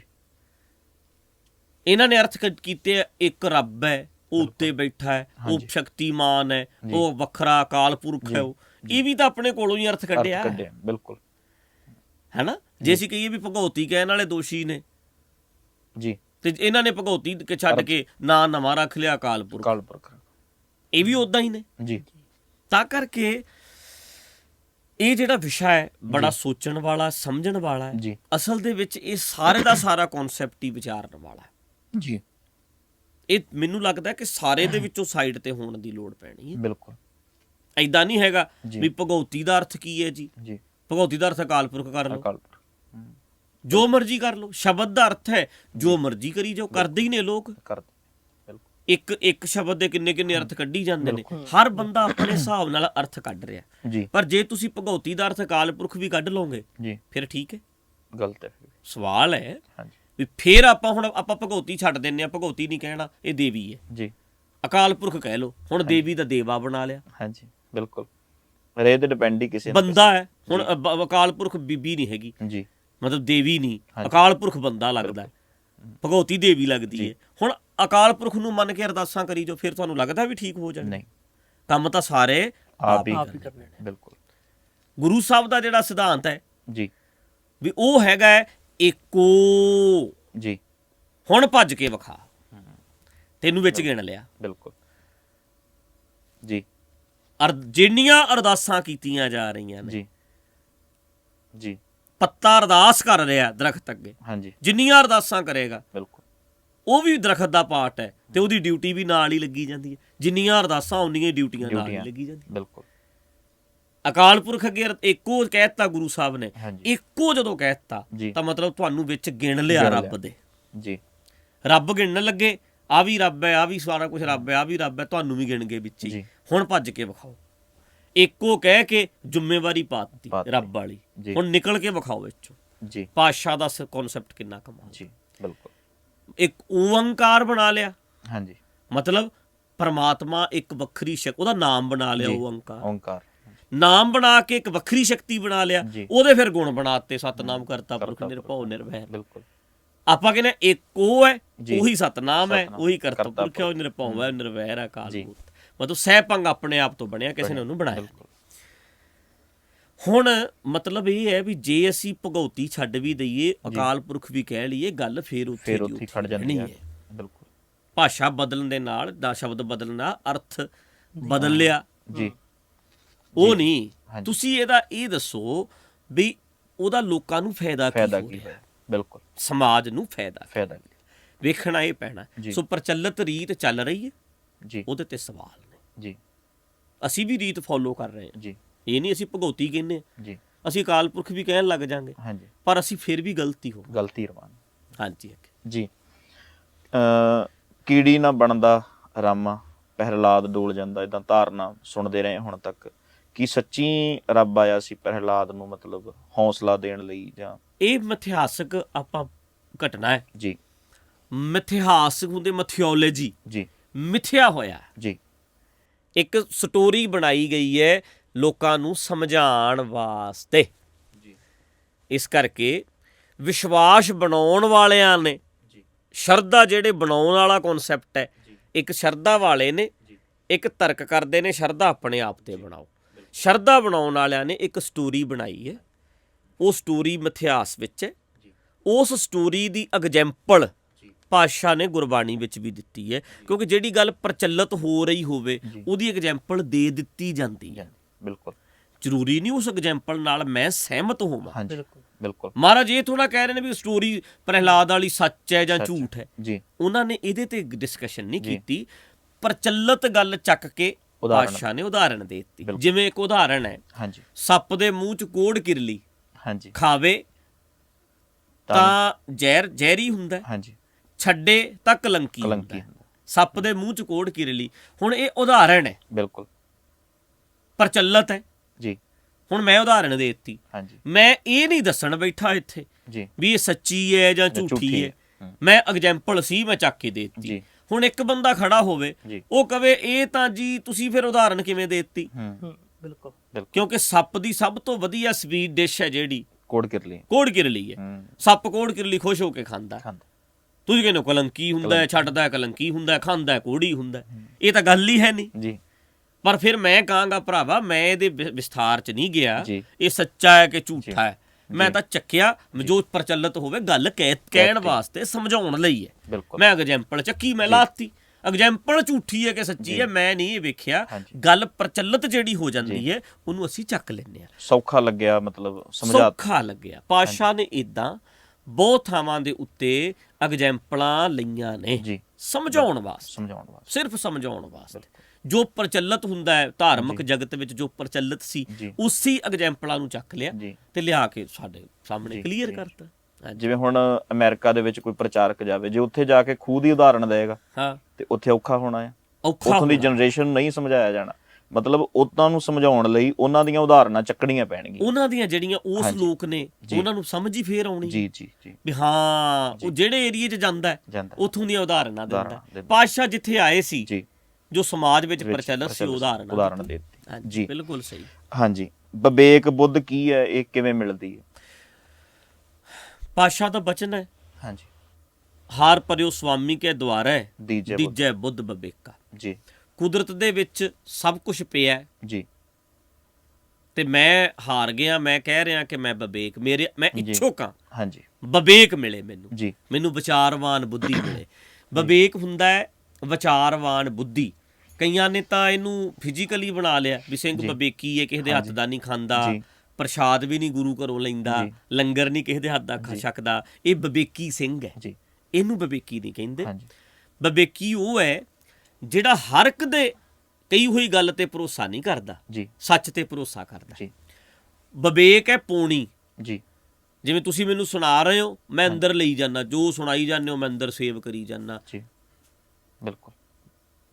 ਇੱਕ ਹੁੰਦਾ ਹੈ ਪੌਣੀ ਲਾਈ ਹੋਈ ਹੈ, ਹਰ ਗੱਲ ਤੁਹਾਡੀ ਨੂੰ ਮੈਂ ਰਿੜਕਣਾ, ਬਿਲਕੁਲ ਠੀਕ ਹੈ ਕਿ ਗਲਤ ਹੈ, ਗਲਤ ਹੈ। ਚੰਗੀ ਠੀਕ ਹੋਏਗੀ ਤਾਂ ਅੰਦਰ ਪਹੁੰਚਾਏਗੀ, ਨਹੀਂ ਤਾਂ ਨਹੀਂ ਨਹੀਂ। ਜਾਏਗੀ। ਬਿਲਕੁਲ ਸੋ ਮੇਰਾ ਗਿਆਨ ਲਵਾਂ ਆਲੇ ਦੁਆਲੇ ਤੋਂ, ਜੀ ਜਰਨਲ ਨੌਲੇਜ ਮੈਨੂੰ ਹੋਵੇ, ਹਾਂਜੀ ਵਿਵੇਕ ਹੋਵੇ, ਉਹ ਪੌਣੀ ਮੇਰੇ ਅੰਦਰ ਹੈ। ਜੋ ਵੀ ਸੁਣਾਂਗਾ ਸਮਝਾਂਗਾ ਉਹਨੂੰ ਮੈਂ ਵਿਚਾਰਾਂਗਾ, ਫਿਰ ਅੰਦਰ ਲੈ ਕੇ ਜਾਵਾਂਗਾ। ਜੀ। ਵਿਵੇਕ ਮੀਨਜ ਵਿਚਾਰਵਾਨ ਬੁੱਧੀ, ਬੁੱਧੀ। ਠੀਕ ਹੈ। ਤੇ ਵਿਚਾਰਵਾਨਾਂ ਨੂੰ ਪੜ੍ਹ ਕੇ ਸਮਝ ਕੇ ਸਮਾਜ 'ਚ ਪੜ੍ਹ ਕੇ ਠੋਕਰਾਂ ਧੱਕੇ ਖਾ ਕੇ ਬੰਦਾ ਵਿਚਾਰਵਾਨ ਹੋ ਜਾਂਦਾ ਤਜਰਬਿਆਂ ਦੇ ਨਾਲ। ਬਾਕੀ ਗੁਰਬਾਣੀ ਨੂੰ ਸਮਝੋ, ਉੱਥੋਂ ਵੀ ਸਾਨੂੰ ਵਿਵੇਕ ਬੁੱਧ ਮਿਲਦੀ ਹੈ। ਹਾਂਜੀ ਬਿਲਕੁਲ ਹਾਂਜੀ। ਸਾਇੰਸ ਮੁਤਾਬਕ ਜਿਹੜਾ ਮੈਡੀਟੇਸ਼ਨ ਆ ਉਹਦੀ ਪਰਿਭਾਸ਼ਾ ਕੀ ਹੈ? ਇਹਨੂੰ ਆਪਾਂ ਪੈਂਡਿੰਗ ਰੱਖ ਲਈਏ ਜੀ ਇਸ ਸਵਾਲ ਨੂੰ, ਜੀ ਕਿਉਂਕਿ ਲੰਬਾ ਚਲੇ ਜਾਣਾ ਹਾਂਜੀ ਸਵਾਲ। ਘੱਟ ਤੋਂ ਘੱਟ ਆਪਾਂ ਨੂੰ ਇਹਨੂੰ 15 ਮਿੰਟ ਚਾਹੀਦੇ ਜੀ ਮੈਡੀਟੇਸ਼ਨ ਤੇ। ਇਹਨੂੰ ਅਸੀਂ ਸਾਂਭ ਕੇ ਰੱਖ ਲੈਂਦੇ ਹਾਂ ਸਵਾਲ ਨੂੰ, ਆਉਣ ਵਾਲੇ ਪ੍ਰੋਗਰਾਮਾਂ ਵਿੱਚ ਕਰਾਂਗੇ। ਹੋਰ ਵੀ ਸਵਾਲ ਕਾਫੀ ਕਿੰਨਾ ਹਾਂਜੀ ਹੈਗਾ? ਹੈਗੇ ਨੇ 15-20 ਸਵਾਲ ਜਿਹੜੇ ਹਜੇ ਪੁਰਾਣੇ। ਹੋਰ ਹਾਂਜੀ ਪੁਰਾਣੇ। ਜੀ ਚਲੋ ਵੇਖਦੇ ਹਾਂ ਜੀ, ਇਹਨੂੰ ਅਸੀਂ ਆਉਣ ਵਾਲੇ ਸਮੇਂ 'ਚ ਹੌਲੀ ਹੌਲੀ ਕਰੀ ਚੱਲਾਂਗੇ, ਕਿਉਂਕਿ 1.5 ਘੰਟੇ ਦੇ ਨੇੜੇ ਤੇੜੇ ਹੋ ਜਾਣਾ ਪ੍ਰੋਗਰਾਮ ਅੱਜ ਵੀ। ਤੇ ਆਪਾਂ ਸਾਰੇ ਆਉਣ ਵਾਲੇ ਸਮੇਂ ਵਿੱਚ ਇੱਦਾਂ ਹੀ ਹੌਲੀ ਹੌਲੀ ਵਿਚਾਰਿਆ ਕਰਾਂਗੇ ਗੱਲਾਂ ਨੂੰ। ਜਦੋਂ ਨਾ ਤੁਸੀਂ ਸਵਾਲ ਸੁਣੋਗੇ ਤੇ ਲੋਕਾਂ ਦੀ ਮੈਂਟੈਲਿਟੀ ਦਾ ਪਤਾ ਲੱਗੇਗਾ, ਤੇ ਜਵਾਬ ਸੁਣੋਗੇ। ਮੈਂ ਨਹੀਂ ਕਹਿੰਦਾ ਤੁਸੀਂ ਸਾਡੇ ਜਵਾਬਾਂ ਨਾਲ ਸੰਤੁਸ਼ਟ ਹੋ ਜਾਓਗੇ, ਸੰਤੁਸ਼ਟ ਵੀ ਨਹੀਂ ਤੁਸੀਂ ਹੋ ਸਕਦੇ, ਕਈ ਵਾਰੀ ਹੁੰਦਾ ਨਹੀਂ ਬੰਦਾ ਸੰਤੁਸ਼ਟ, ਪਰ ਮੇਰੇ ਜਵਾਬ ਸੁਣ ਕੇ ਤੁਹਾਡੇ ਅੰਦਰ ਹਿਲਜੁਲ ਤੇ ਹੋਏਗੀ ਨਾ। ਜੀ ਬਿਲਕੁਲ। ਮਤਲਬ ਸਹਿਮਤ ਭਾਵੇਂ ਤੁਸੀਂ ਨਾ ਹੋਵੋ, ਇਹ ਵੀ ਬੰਦਾ ਜਿਹੜਾ ਜਿੱਥੇ ਖੜਾ ਉੱਥੇ ਹੀ ਖੜਾ, ਤੇ ਅੰਦਰ ਇੱਕ ਉਥਲ ਪੁਥਲ ਤਾਂ ਮੱਚੇਗੀ ਨਾ ਵੀ ਹਾਂ ਗੱਲ ਵੀ ਇੱਦਾਂ ਹੈ, ਆਹ ਐਂਗਲ ਹੈ, ਮੇਰਾ ਐਂਗਲ ਤਾਂ ਤੁਹਾਨੂੰ ਪਤਾ ਲੱਗੇਗਾ, ਬਾਕੀ ਤੁਸੀਂ ਆਪਣਾ ਐਂਗਲ ਵੀ ਵਰਤਣਾ। ਤਾਂ ਕਰਕੇ ਆਪਾਂ ਸਵਾਲ ਜਵਾਬ ਕਰਦੇ ਰਹਿਣਾ, ਤੁਸੀਂ ਸੁਣਦੇ ਰਹਿਣਾ, ਧਿਆਨ ਨਾਲ ਪ੍ਰੋਗਰਾਮ ਨੂੰ ਸੁਣਨਾ। ਬਾਕੀਆਂ ਨੂੰ ਵੀ ਦੱਸਿਆ ਕਰੋ, ਸ਼ੇਅਰ ਕਰਿਆ ਕਰੋ, ਫੇਸਬੁੱਕ 'ਤੇ ਵੀ ਅਤੇ YouTube 'ਤੇ ਵੀ, ਤਾਂ ਜੋ ਅੱਗੇ ਅੱਗੇ ਗੱਲ ਚੱਲੇ, ਸਵਾਲਾਂ ਜਵਾਬਾਂ ਦਾ ਸਿਲਸਿਲਾ ਚੱਲੇ। ਮੈਂ ਪੱਕਾ ਆਉਣ ਵਾਲੇ ਸਮੇਂ 'ਚ ਇੱਥੇ ਫੋਨ ਹੋਵੇ, ਵੱਜੇ ਅਤੇ ਅਸੀਂ ਚੱਕੀਏ, ਲੋਕਾਂ ਨਾਲ ਗੱਲਾਂ ਬਾਤਾਂ ਕਰੀਏ, ਲੋਕਾਂ ਦੇ ਅੰਦਰ ਕੀ ਕੁਛ ਚੱਲਦਾ ਉਹ ਸੁਣੀਏ। ਆਪਾਂ ਕੋਸ਼ਿਸ਼ ਕਰਾਂਗੇ ਆਉਣ ਵਾਲੇ ਸਮੇਂ 'ਚ। ਸੋ ਜਿੱਥੇ ਤੱਕ ਹੋ ਸਕਦਾ ਸੀ ਇਹਨੂੰ ਗੱਲ ਨੂੰ ਅੱਗੇ ਤੋਰਾਂਗੇ। ਵਿਸ਼ੇ ਬੜੇ ਆਉਂਦੇ ਰਹਿੰਦੇ ਹੈ, ਸਮਾਜ 'ਚ ਕੀ ਕੁਝ ਹੋ ਰਿਹਾ ਉਹਦੇ ਬਾਰੇ ਵੀ ਕਰਦੇ ਰਿਹਾ ਕਰਾਂਗੇ। ਸਾਡਾ ਨਵਾਂ ਤਜਰਬਾ ਥੋੜ੍ਹਾ ਥੋੜ੍ਹਾ ਖੁੱਲ੍ਹਦਿਆਂ ਪਿਛਲੇ ਵਾਰ ਨਾਲੋਂ ਐਤਕੀ ਵਧੀਆ ਲੱਗਿਆ ਮੈਨੂੰ। ਆਉਣ ਵਾਲੇ ਸਮੇਂ 'ਚ ਹੋਰ ਵੀ ਵਧੀਆ ਹੋਏਗਾ, ਅਤੇ ਆਪਾਂ ਹਫ਼ਤੇ 'ਚ ਇੱਕ ਪ੍ਰੋਗਰਾਮ ਕੋਸ਼ਿਸ਼ ਕਰਾਂਗੇ ਵੀ ਕਰਦੇ ਰਹੀਏ। ਸੋ ਆਪ ਸਾਰਿਆਂ ਦਾ ਬਹੁਤ ਬਹੁਤ ਧੰਨਵਾਦ। ਇੱਕ ਗੱਲ ਹੋਰ ਜਿਹੜੀ ਸੀ, ਹਾਂਜੀ ਸਵਾਲ ਪੁੱਛਦੇ ਆ ਤੇ ਕਈ ਵਾਰੀ ਕਾਹਲੇ ਪੈ ਜਾਂਦੇ ਵੀ ਸਾਡਾ ਜਵਾਬ ਕਿਉਂ ਨਹੀਂ ਦਿੱਤਾ ਹਾਲੇ ਤੱਕ, ਕਿਉਂਕਿ ਸਵਾਲ ਬਹੁਤ ਜ਼ਿਆਦਾ ਆਏ ਹੁੰਦੇ ਆ। ਹਾਂ ਇੱਕ ਤਾਂ ਇਹ ਧਿਆਨ ਰੱਖਿਓ ਹਾਂਜੀ ਵੀ ਜਿਹੜਾ ਤਾਂ ਬੰਦਾ ਨਾਮ ਐਡਰੈਸ ਪ੍ਰੋਪਰ ਭੇਜਦਾ ਜੀ, ਉਹਨੂੰ ਤਾਂ ਕਿਹਾ ਕਰੋ ਵੀ ਕੋਈ ਗੱਲ ਨਹੀਂ ਜੀ, ਜੀ ਵੇਟ ਕਰੋ, ਜੀ ਕਰਾਂਗੇ ਜੀ, ਵੀ ਵਾਰੀ ਆਉਣਾ। ਹਾਂਜੀ ਤੇ ਜੇ ਬੰਦਾ ਨਾਮ ਵੀ ਨਾ ਭੇਜੇ ਹਾਂਜੀ ਜੀ, ਤੇ ਸਵਾਲ ਵੀ ਪੁੱਛੀ ਜਾਏ ਜੀ, ਜਾਏ, ਫਿਰ ਉਹਨੂੰ ਆਪ ਜੀ ਬੜੇ ਪਿਆਰ ਨਾਲ ਕਿਹਾ ਕਰੋ ਵੀ ਤੂੰ ਮਾਮਾ ਲੱਗਦਾ ਹਾਂਜੀ, ਵੀ ਜੇ ਤੂੰ ਮਗਰ ਹੀ ਪੈ ਗਿਆ, ਪੈ ਗਿਆ। ਤੂੰ ਨਾਮ ਹੀ ਨਹੀਂ ਦੱਸਦਾ, ਜੀ ਪੁੱਛੀ ਜਾਂਦਾ, ਬਿਲਕੁਲ, ਫਿਰ ਬਈ ਤੇਰਾ ਜਵਾਬ ਕਿਉਂ ਦਈਏ, ਕਿਉਂ ਦਈਏ, ਇੱਦਾਂ ਕਹਿਣਾ ਪੈਣਾ। ਜੀ ਜੇ ਬੰਦਾ ਜੈਨੂਅਨ ਹੈ ਜੀ, ਤੇ ਉਹਨੂੰ ਕਹਿ ਸਕਦੇ ਹੋ ਤੁਸੀਂ ਵੀ ਕਰ ਲਾਂਗੇ। ਬਾਕੀ ਮੈਂ ਤੁਹਾਨੂੰ ਵੀ ਕਹਿਣਾ ਚਾਹੁੰਦਾ ਵੀ ਜੇ ਪੁੱਛਿਆ ਹੈ ਫਿਰ ਵੇਟ ਕਰ ਲਓ। ਬਿਲਕੁਲ ਆ ਵੀ ਤਾਂ ਸਵਾਲ ਹੀ ਨੇ। ਹਾਂਜੀ ਹੁਣ ਵੇਖੋ 15-20 ਪਹਿਲਾਂ ਹੋਏ ਆ, 15-20 ਅੱਜ ਹੋ ਗਏ, ਬਿਲਕੁਲ ਹੋਰ 20 ਹੋਈ ਜਾਣਗੇ। ਹਿਸਾਬ ਲਾਓ ਖਾਂ ਜੇ 5 ਪ੍ਰੋਗਰਾਮ ਕਰਤੇ ਤਾਂ 100 ਹੋ ਗਿਆ, 100 ਸਵਾਲ ਹੋ ਗਿਆ। ਇਦਾਂ ਹੀ 100 ਕਿੱਥੇ ਗੱਲ ਜਾਂਦੀ ਹੈ ਜੀ। ਤੇ ਮੁੜ ਕੇ ਤਾਂ ਮੈਨੂੰ ਲੱਗਦਾ ਜਵਾਬ ਉਹੀ ਹੋਣਗੇ, ਸਵਾਲ ਬਦਲੀ ਜਾਣਗੇ, ਜਵਾਬ ਸੇਮ ਆਈ ਜਾਣਗੇ। ਤਾਂ ਕਰਕੇ ਬੜਾ ਕੁਝ ਕਲੀਅਰ ਹੋ ਜਾਏਗਾ। ਤੇ ਕਾਹਲੇ ਨਾ ਪਾਓ, ਜੇ ਤੁਸੀਂ ਪਿਆਰ ਕਰਦੇ ਹੋ ਤਾਂ ਸੁਣੀ ਜਾਓ। ਤੇ ਜੇ ਕੋਈ ਬੰਦਾ ਨਾਮ ਹੀ ਨਹੀਂ ਦੱਸਦਾ, ਐਡਰੈਸ ਵੀ ਨਹੀਂ ਦੱਸਣਾ, ਤੇ ਮੈਂ ਜੀ ਸਵਾਲ ਮੇਰਾ ਜਵਾਬ ਨਹੀਂ ਦਿੱਤਾ, ਤੇਰਾ ਜਵਾਬ ਦਈਏ ਕਿਉਂ? ਇੱਦਾਂ ਕਹਿਣਾ ਪੈਣਾ, ਹੋਰ ਕੋਈ ਹੀਲਾ ਨਹੀਂ। ਕਿਉਂਕਿ ਜਿਹੜੇ ਟੁੱਚਰੀ ਨੇ, ਵਿਗੜੈਲ ਨੇ, ਬਰੀਡ ਹੀ ਉੱਦਾਂ ਦੀ ਹੈ, ਉਹਨਾਂ ਦਾ ਅਸੀਂ ਕੁਛ ਨਹੀਂ ਕਰ ਸਕਦੇ। ਜਵਾਬ ਦੇ ਦਿਆਂਗੇ, ਉਹਨੇ ਫਿਰ ਵੀ ਤੁਹਾਨੂੰ ਮੈਸੇਜ ਕਰੀ ਜਾਣਾ। ਤਾਂ ਕਰਕੇ ਨੰਬਰ ਆ ਰਿਹਾ, ਅਤੇ ਆਪਣਾ ਸੋਹਣੇ ਅੱਖਰਾਂ 'ਚ ਸਵਾਲ ਭੇਜ ਦਿਓ, ਅਤੇ ਆਪਾਂ ਫਿਰ ਉਹਨੂੰ ਹੌਲੀ ਹੌਲੀ ਤੀਜੇ ਪ੍ਰੋਗਰਾਮ 'ਚ, ਚੌਥੇ 'ਚ ਜਦੋਂ ਲਾਈਨ 'ਚ ਆਏਗਾ ਅਤੇ ਗੱਲ ਕਰ ਲਾਂਗੇ, ਜ਼ਰੂਰ ਕਰਾਂਗੇ। ਬਾਕੀ ਬਹੁਤ ਬਹੁਤ ਧੰਨਵਾਦ ਸਾਰਿਆਂ ਦਾ। ਠੀਕ ਹੈ, ਆਪਾਂ ਅੱਜ ਇੱਥੇ ਹੀ ਕਰੀਏ ਸਮਾਪਤੀ। ਬਾਕੀ ਆਉਣ ਵਾਲੇ ਸਮੇਂ 'ਚ ਹੌਲੀ ਹੌਲੀ ਹੋਰ ਵੀ ਤਰੱਕੀ ਹੁੰਦੀ ਜਾਏਗੀ, ਅਤੇ ਆਪਾਂ ਕੋਸ਼ਿਸ਼ ਕਰਦੇ ਰਹਾਂਗੇ। ਵਾਹਿਗੁਰੂ ਜੀ ਕਾ ਖਾਲਸਾ, ਵਾਹਿਗੁਰੂ ਜੀ ਕੀ ਫਤਿਹ।